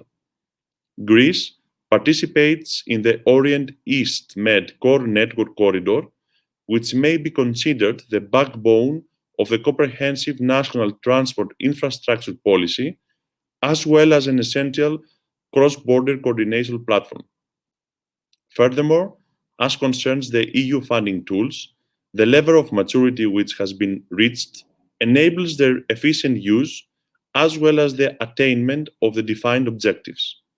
Via Carpathia constitutes a significant road corridor which is expected to effectively connect the transport systems of 11 countries. The said corridor crosses the following four core network corridors: North Sea Baltic, Rhine Danube, Mediterranean and Orient East Med. The road section between Thessaloniki and the Greek-Bulgarian border is encompassed in the Orient East Med network corridor and forms part of the route of Via Carpathia. The road section which links Thessaloniki to the Greek-Turkish border via Alexandroupolis is included in the alignment of Via Carpathia as well as in the core 10T. In October 2010, Greece was one of the countries which signed the Via Carpathia Declaration. The Hellenic Ministry of Infrastructure and Transport has been monitoring the developments which concern the Via Carpathia initiative.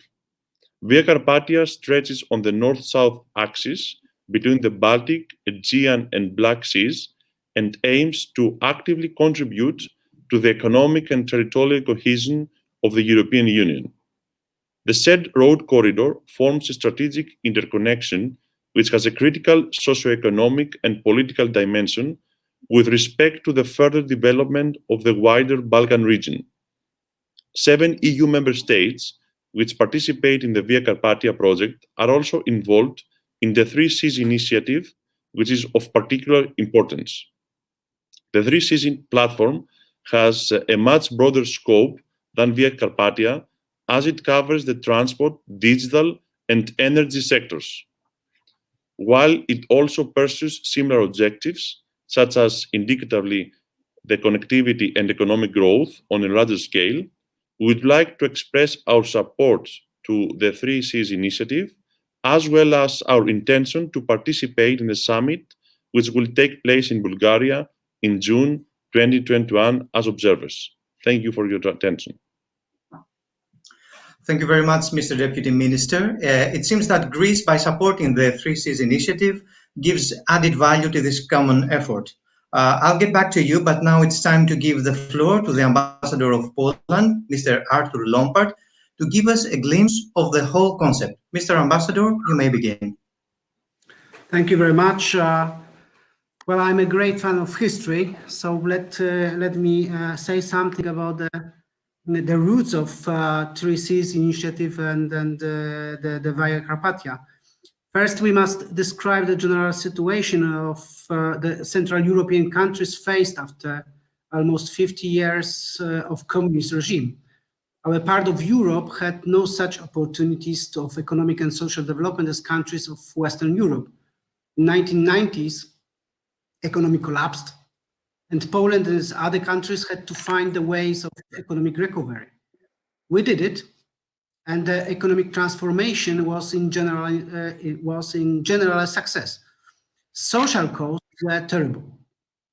Even after joining the EU, our part of Europe has been treated as a wars area, was part of our common Europe. It's interesting, and on December 30, 2020, Mr. Reinhard Petzold, chairman of German-Polish Association of Economic Cooperation, gave an interesting interview for the German news portal, Hurt.digital.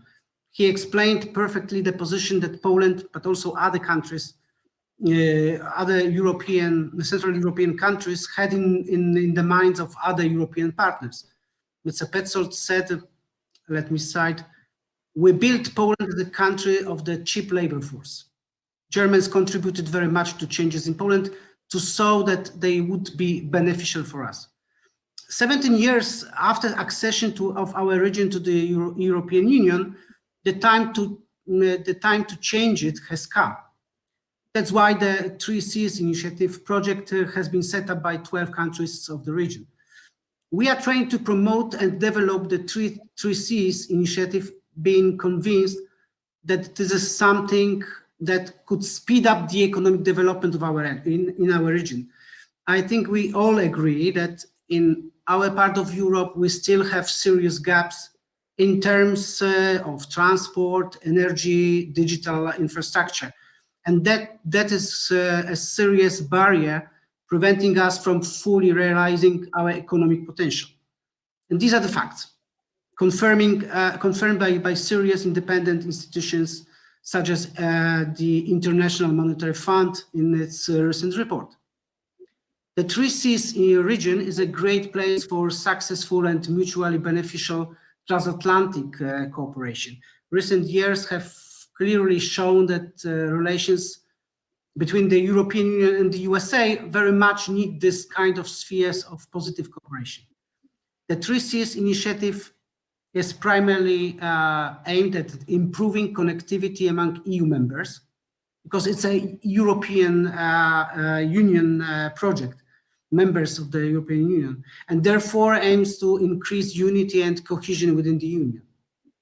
Well, we all agree that that the smaller the differences in the level of economic development between the eastern and western parts of the European Union means that the greater role of the entire European Union in the world economy. And this build the prosperity, and this build the prosperity of all its member states. But it's important to not just wait for the European Union to do the job for us, but to take our fate into our own hands and decide our own future. The 3 Seas project offers a perfect opportunity to optimize the economic potential of our part of the European Union, complement the existing EU instruments, and bring tangible benefits not only to its member states, but to the European Union as a whole. We envisage in future closer cooperation with countries of the Eastern Partnership and Western Balkans, which was mentioned by the Honorable Minister. This is what the 3 Seas initiative is all about. Of course, each of the countries in the region undertakes some activities in these areas on their own. But to be truly effective, we need more coordination and cooperation. One of the elements supporting the economic development is the network of transportation intermodal corridors, which allow the movement of goods and strengthening the interpersonal contacts. The European integration process has been focused so far mainly on building east-west connections, with the aim of to bring our part of the continent closer to the Western Europe. There is no doubt that this process was and still is extremely important. But at the same time, the level of our internal integration as a region remains weak. We still lack high-speed road and rail connections between north and south in the eastern part of the European Union. The energy security of our region still leaves much to be desired, as we are still too much dependent on the energy supplies from one direction. In order to be able to compete effectively in the global market, we all need to create a modern digital infrastructure. That is why, for many years, the Polish government has been promoting the establishment of the Via Carpathia road linking northern and southern Europe, running along the eastern border of the European Union. Via Carpathia could bring a number of direct benefits for Greece, including strengthening the international role of Greek ports. It was mentioned by the Honorary Minister, and I've talked with the port authorities in Kavala, Alexandroupolis, how important is this connection to Central Europe. Increase trade between Greece and Central Europe, increase the role of Greece as transshipment hub, increase the number of tourists visiting Greece from Central and Eastern Europe. Before the COVID, we had over 1 million Polish coming to Greece as tourists. We expect more and more, and Via Carpathia and other connections will allow to reach this goal in the future. Poland is seeking to include Via Carpathia in the network of key TNT transport corridors. We hope it will happen as a part of the current network review, which will probably start next year and is to be completed by 2023. Poland would like to finally get, for the first time in history, a high-quality transport connection with the Aegean and the Mediterranean seas. And we strongly believe that Via Carpathia Road corridor is the right answer. That's my short presentation. Thank you very much. Thank you very much, Mr. Ambassador. The possibility that one day we may see Via Carpathia included in the TEN-T transport corridor network is really fascinating. Now let's move on. Mr. Konrad Poplawski, the ambassador mentioned some key points about the whole effort. We're now ready for your opening statement. Mm-hmm. Thank you very much. Hello, everybody. Thank you for those words of those two distinguished speakers. It's enough to add some points to what was said before.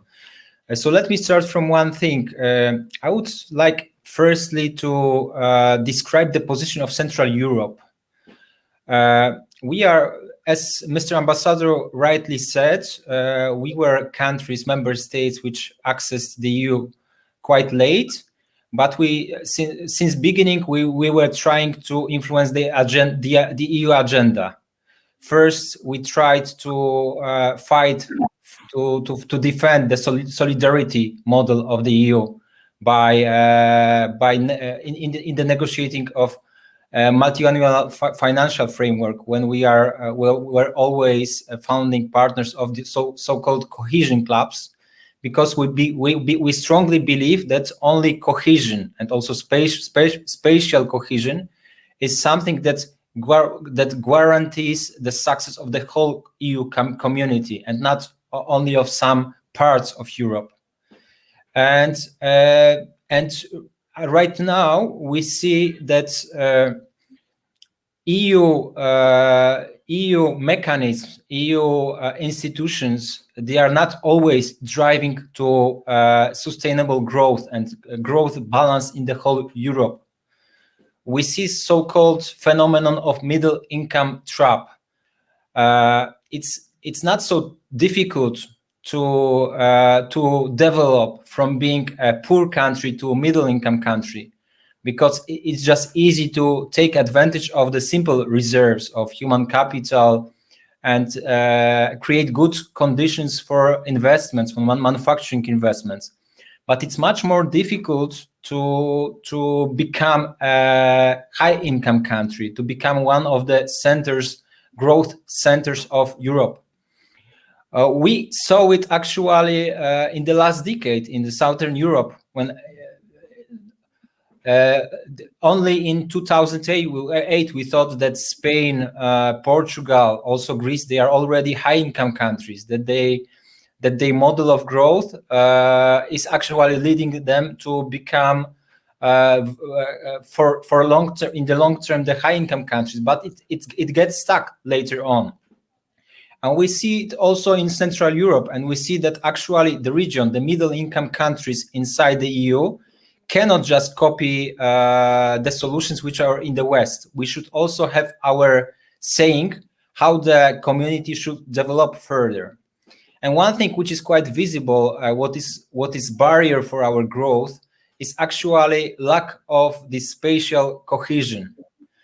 And actually, Via Carpathia is something that could fulfill this problem, which could somehow start elimination of such barriers, because during our accession period in the EU, we saw that actually that we develop a lot of east-west connections when it comes to infrastructure, but not too much north-south connection. And actually the infrastructure shapes the economic growth.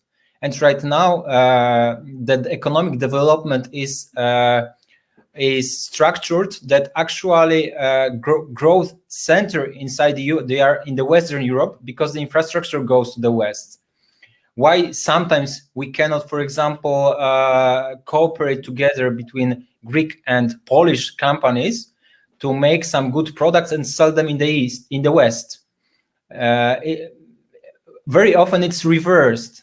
For example, the German company takes some good solutions from Greece and from Poland, and they integrate it in one product, let's say car, and then they sell it with high profits and margins. and that's why that is not a model in which we could get out of this middle income trap. So actually, this is what could Via Carpathia stand for, but because when we look at the region, and not only Central Europe, but also Central Europe and Southeastern Europe, and also Greece and Balkan countries, we see that actually the countries try to look for some ways for cooperation and for voicing their interests. We saw 3Cs initiative, which is actually, Greece is not a member state, but it cooperates quite closely. But we see it also in 17+1 initiative with China, where Greece, in which Greece participated already for 2 years. So we see that the region have 3Cs initiatives, so that about 30% of the territory of EU, 25% of population of the EU, and 90% of GDP of the EU could also voice their interest and try to also shape development agenda of the EU. And this is actually what Via Carpathia as a starting project could lead to. Thank you very much for this opening. Thank you, Mr. Poplavsky. It was a very well-pointed speech. It might be a project that will increase dialogue inside the region and their future economic role. Now let's move on to Mrs. Juliana Orban-Mate, an active key member of the project, to tell us more about it. Mrs. Orban-Mate, the floor is yours. Thank you so much. Good afternoon. First of all, let me thank you to the organizers and also to the Embassy of Slovak Republic that I can be a part of this conference. I really appreciate that, and I hope that at the end we will get some new information and maybe some future very good goals and steps. Please let me give you just a short information about our European grouping of territorial cooperation, because I'm not sure if everybody knows what this really means in the EU level. For those who don't know, our EGTC was established in 2013, and it's a close cooperation between two regions. The one on the Slovak side, it's a Košice self-governing region, and the second one is on the Hungarian side, it's Borsod-Abaúj-Zemplén county. These two members established this EGTC for a better communication and better project cooperation on the international level. And also, as you can see, our name is Via Carpathia. It is just because one of our main goal focuses on this Via Carpathia corridor transit route. What I would like to highlight is that we started in 2014. Let's say it's bottom-up initiatives, because we started a cooperation on the regional level, because as I mentioned, our members are from the region, so we decided to contact all the regions on the route of Via Carpathia, and on the 2015 we signed the cooperation agreement between the 4 regions on the Polish side, Slovak side, and Hungarian side. What I really want to say that we have a very good cooperation with our Polish colleagues. I would like to thank them that they are always so in time and always so correct, and that's why we were working more on this cooperation, and 2 years later we involved other regions to this our cooperation agreement, and we signed another cooperation agreement with other Polish regions and also with Lithuania, and that's why I'm so happy that I can be today in this conference, because we really wanted to have the same cooperation with the South partners. We were trying to connect all the regions together, because we believe that the road is not enough, because if we want to develop our regions, at first we have to cooperate very closely, and we have to, just because we have the common interest, and also most of the Eastern regions are fighting with the same problems, and that's why we believe that the close cooperation and maybe this kind of cooperation agreement can help to this topic, to increase the interest of this topic. Because if we are talking about this topic and everybody can hear how important it is for us, maybe we can make any changes. As it was mentioned, Via Carpathia is still not in the TEN-T road network, and this is something what really makes differences in the whole transport or in the whole building of this transport corridor, because we cannot use EU funds directly to build this road until it's not in the TEN-T corridor. But what I hope that in the future, as Mr. Ambassador said, there will be an opportunity and it will change. But I still believe that one of our main goals should maybe set up an institutional level which can lead this whole initiatives, because I see a lot of very active institutions in the regions. It doesn't matter if it's in Slovakia or Hungary. I see that everybody are very active and wants to make changes for these regions and for these inhabitants.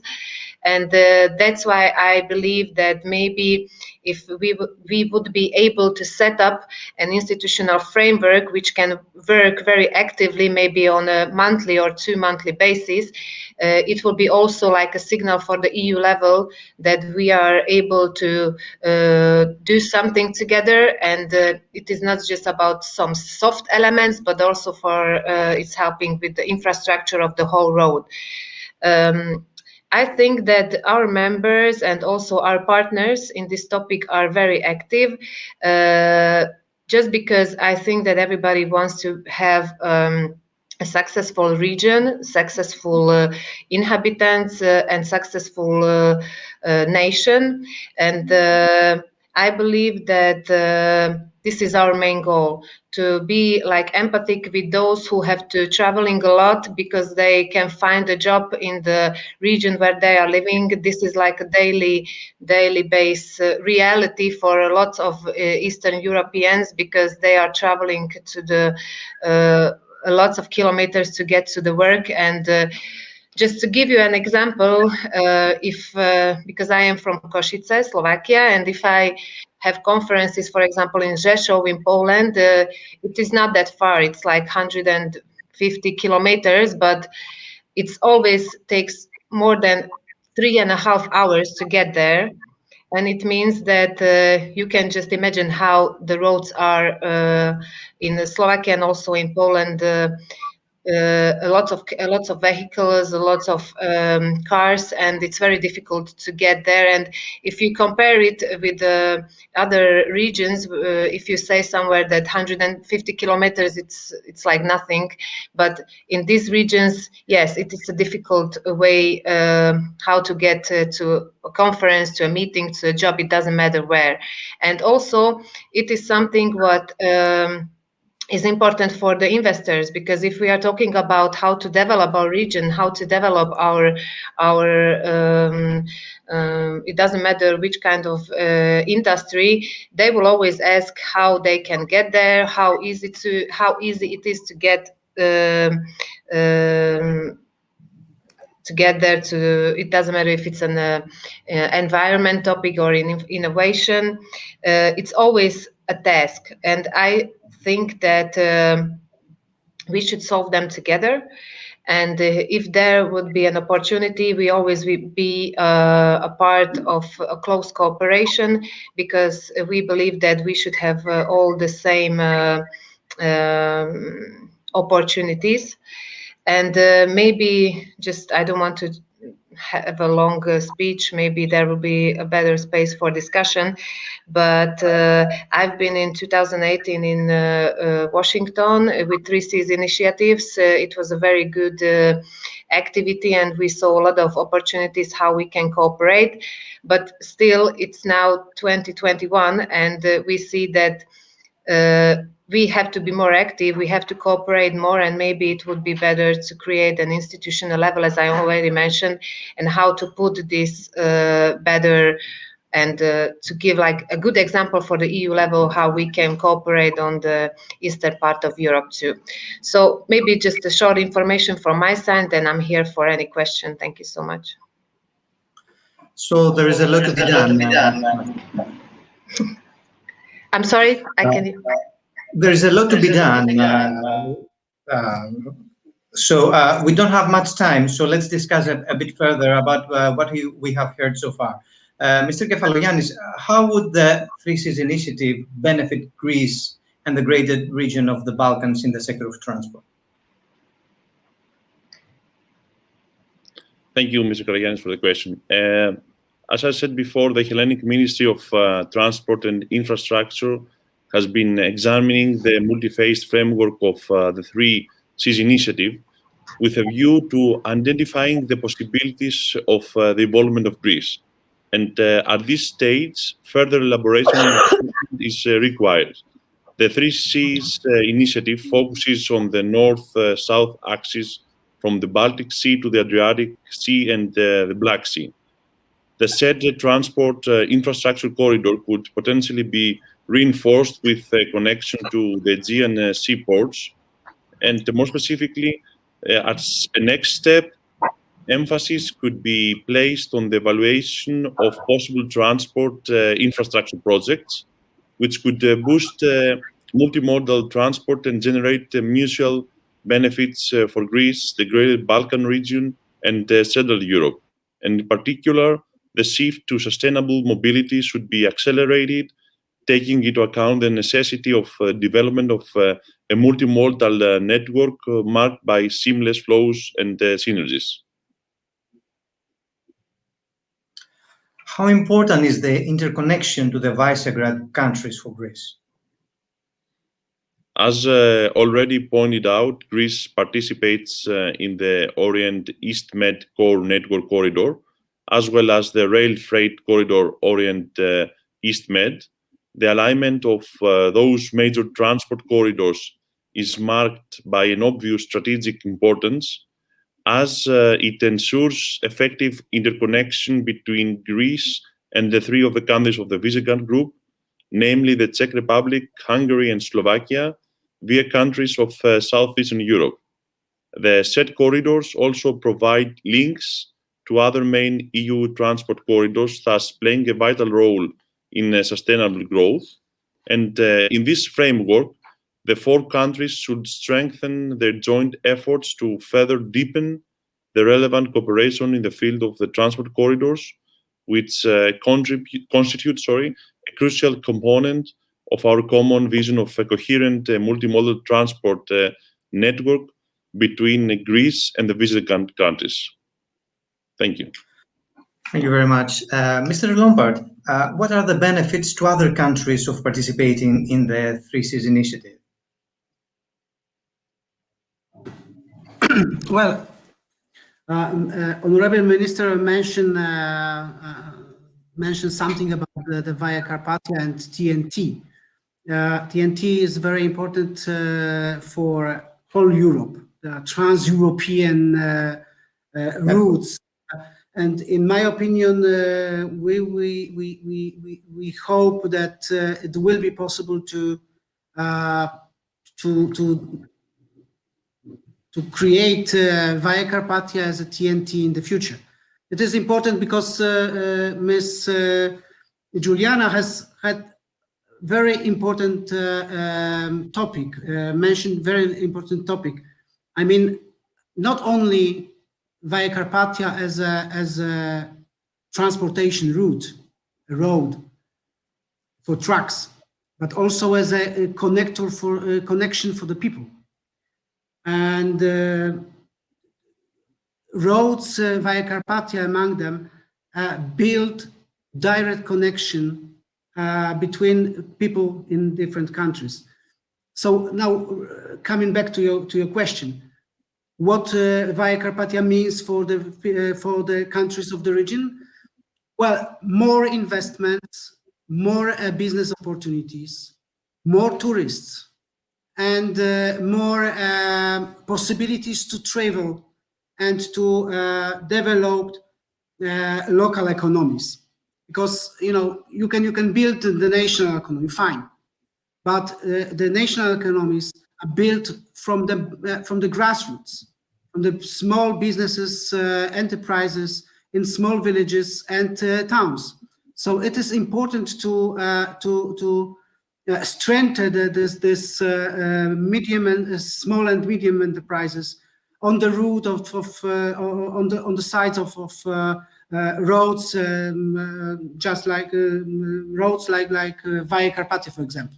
So Via Carpathia means connection from Polish, Lithuanian, or Baltic ports via central Poland, Slovakia, Hungary, to Romania, Bulgaria, and to ports in northern Greece. Because I agree with the minister. I saw Via Egnatia. Via Egnatia is a perfect place where this movement of people and goods is visible, and it's important route for Greece. But it should be connected with Central Europe, because ports in Kavala, Alexandroupolis, or Thessaloniki are very important for Greek economy.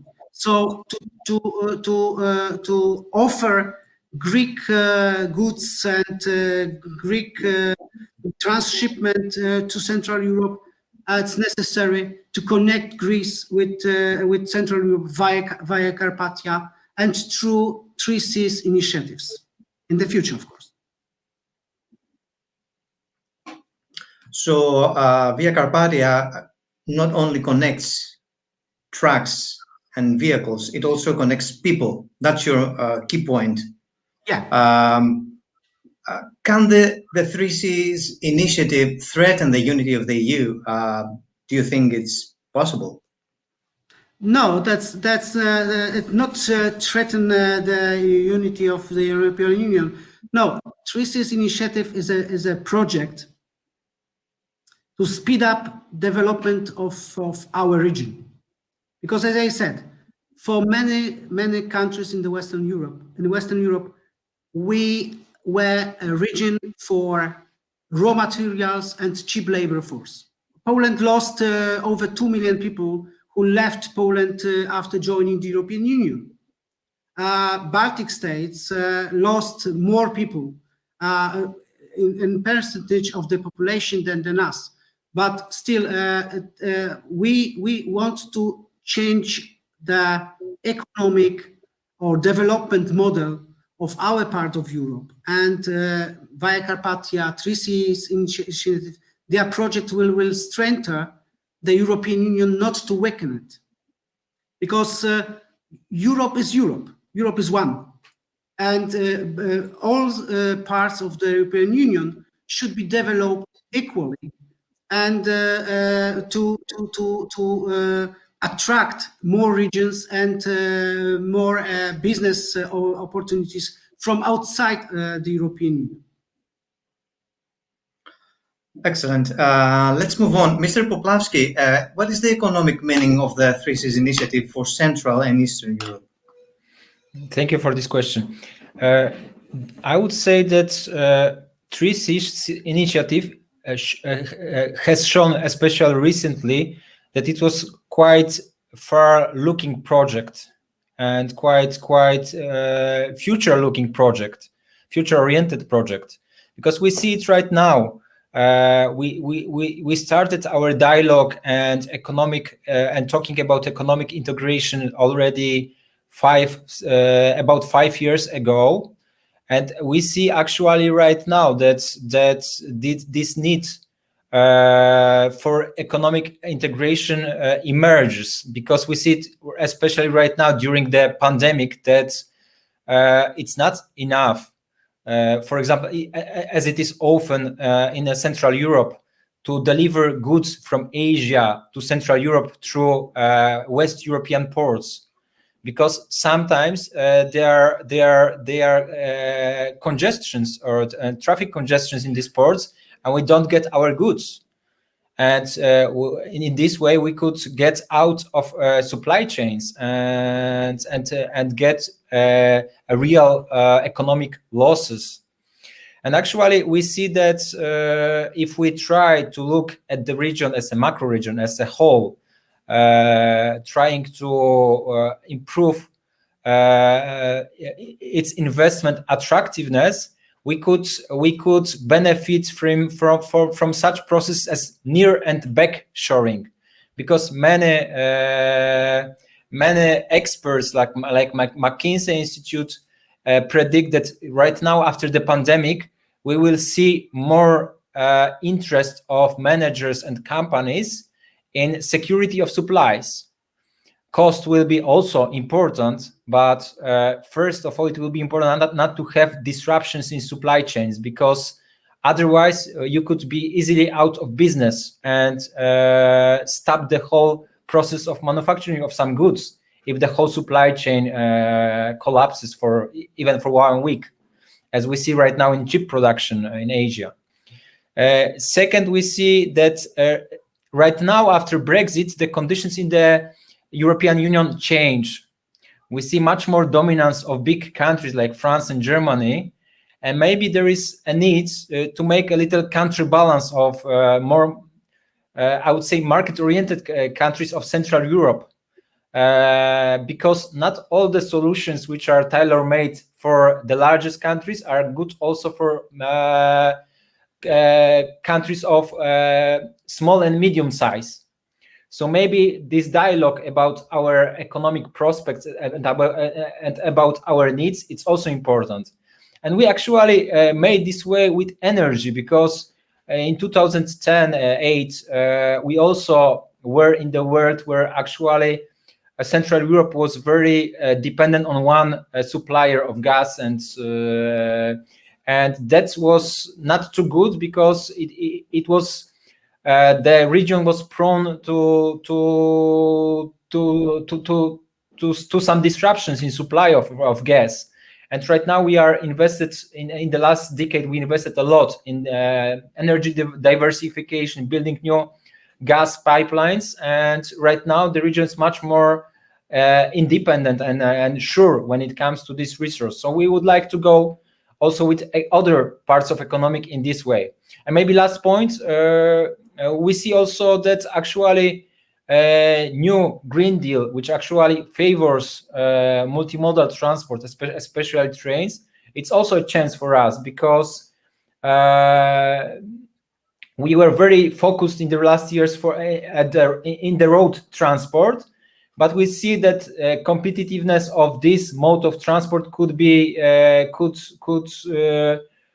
decrease. And we need to invest a lot in train connections for goods to be able to maintain competitive. And this is also something which we cannot make independently as one country. We need to cooperate with our partners and neighbors and the whole region and the region as a whole. Do you think that Via Carpathia could lead to a more geographically balanced development of the EU?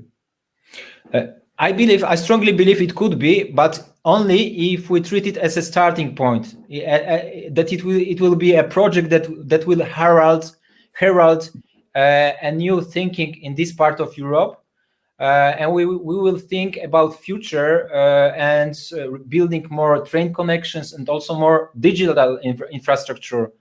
To have to build also jobs for the future branches and future businesses, because otherwise it will be very difficult to build from the region one of the centers of growth of the whole Europe. This density of infrastructure connections is a must, and I treat Via Carpathia as such a driver for such thinking. If we talk and we understand together that we could do this project, which is quite fairly complicated and not easy to find funding, it could be opening of bottleneck for new projects, and we could see that this is beneficial and it will bring benefits to build even more infrastructure when it comes to train, energy, also digital, and we will benefit from it. We will earn some yields soon on it. Thank you. Thank you very much. Last but not least, Mrs. Mate, do you think it would be helpful to set up an institutional framework for better cooperation? If yes, what kind of framework would you propose? Thank you for the question. Yes, I believe that it would be the way how to support better these initiatives. It's not that easy to say what kind of institutional framework should this be, but I'm not saying directly that it could be an EGTC because it will be a very big part of Europe, and also the management of this kind of institution, it's not going to be very easy. But I think that with our partners, we could find an institution with, which would be for all of them acceptable. And what I see, it's very important to have, like, I'm not saying like one leader, but the institution which will be like a leader of this topic. It means that if we will go to the EU level, or if we will visit each other on this road between the countries, everybody will know that yes, this is the institution which are dealing with the Via Carpathia transit route. So if you have any questions, please feel free to contact this institution. So I think maybe yes, maybe an EGTC could be the institution for Via Carpathia, but what you should know is that all the 7 countries should be okay with that, and all the regions inside the countries should be okay with that. Okay, and what should be the financing mechanism according to you? Financing is always a very important, very interesting questions. We can see it on the transit road that if we don't have money, we can really do nothing, let's say. But also with the institutional level, I believe that the members should give or should finance this kind of institution. It depends if it should be a national level or the regional level, because if we would have like a national level, it would be like seven countries. It's not that bad, let's say, because 7 countries, how to lead and manage, it's also a lot. But if we are talking about regions, that's also too much institutions. And I think that we can like separate it, like have 2 or 3 offices on the route of Via Carpathia. It will be still one institution, and the members inside of that institution should have a member fees, and these member fees at the beginning, of course, should be the way how to finance the whole institution. And after then, of course, EU funds, because I do believe that we will be able to get some money for the next programming period to this topic. So I think that sometimes it's also about the management of the whole institution, because how smart they will be or how smart they could be. Thank you. Okay, we have time only for one more question. So, Mr. Poplavsky, I would like to ask you that we're talking about a highway, but EU strongly supports railway. Can we see in the future a railway line connecting the Eastern Europe with Greece? I would really favor such a solution. We should just find a nice name for it. I really believe that it could be a future, because we still don't know what would be the state of our airlines after the pandemic. We know that they are one of the largest victims already of the pandemic. That's why it would be safer, better to have also good train connection, and we all benefit from it. So I would say definitely yes for this your idea. So thank you very much. I like what the ambassador said, that Europe is one, so we have to act like that in the future. Thank you all. It has been a very fruitful conversation. I hope this effort will continue to provide an opportunity for more cooperation between member states.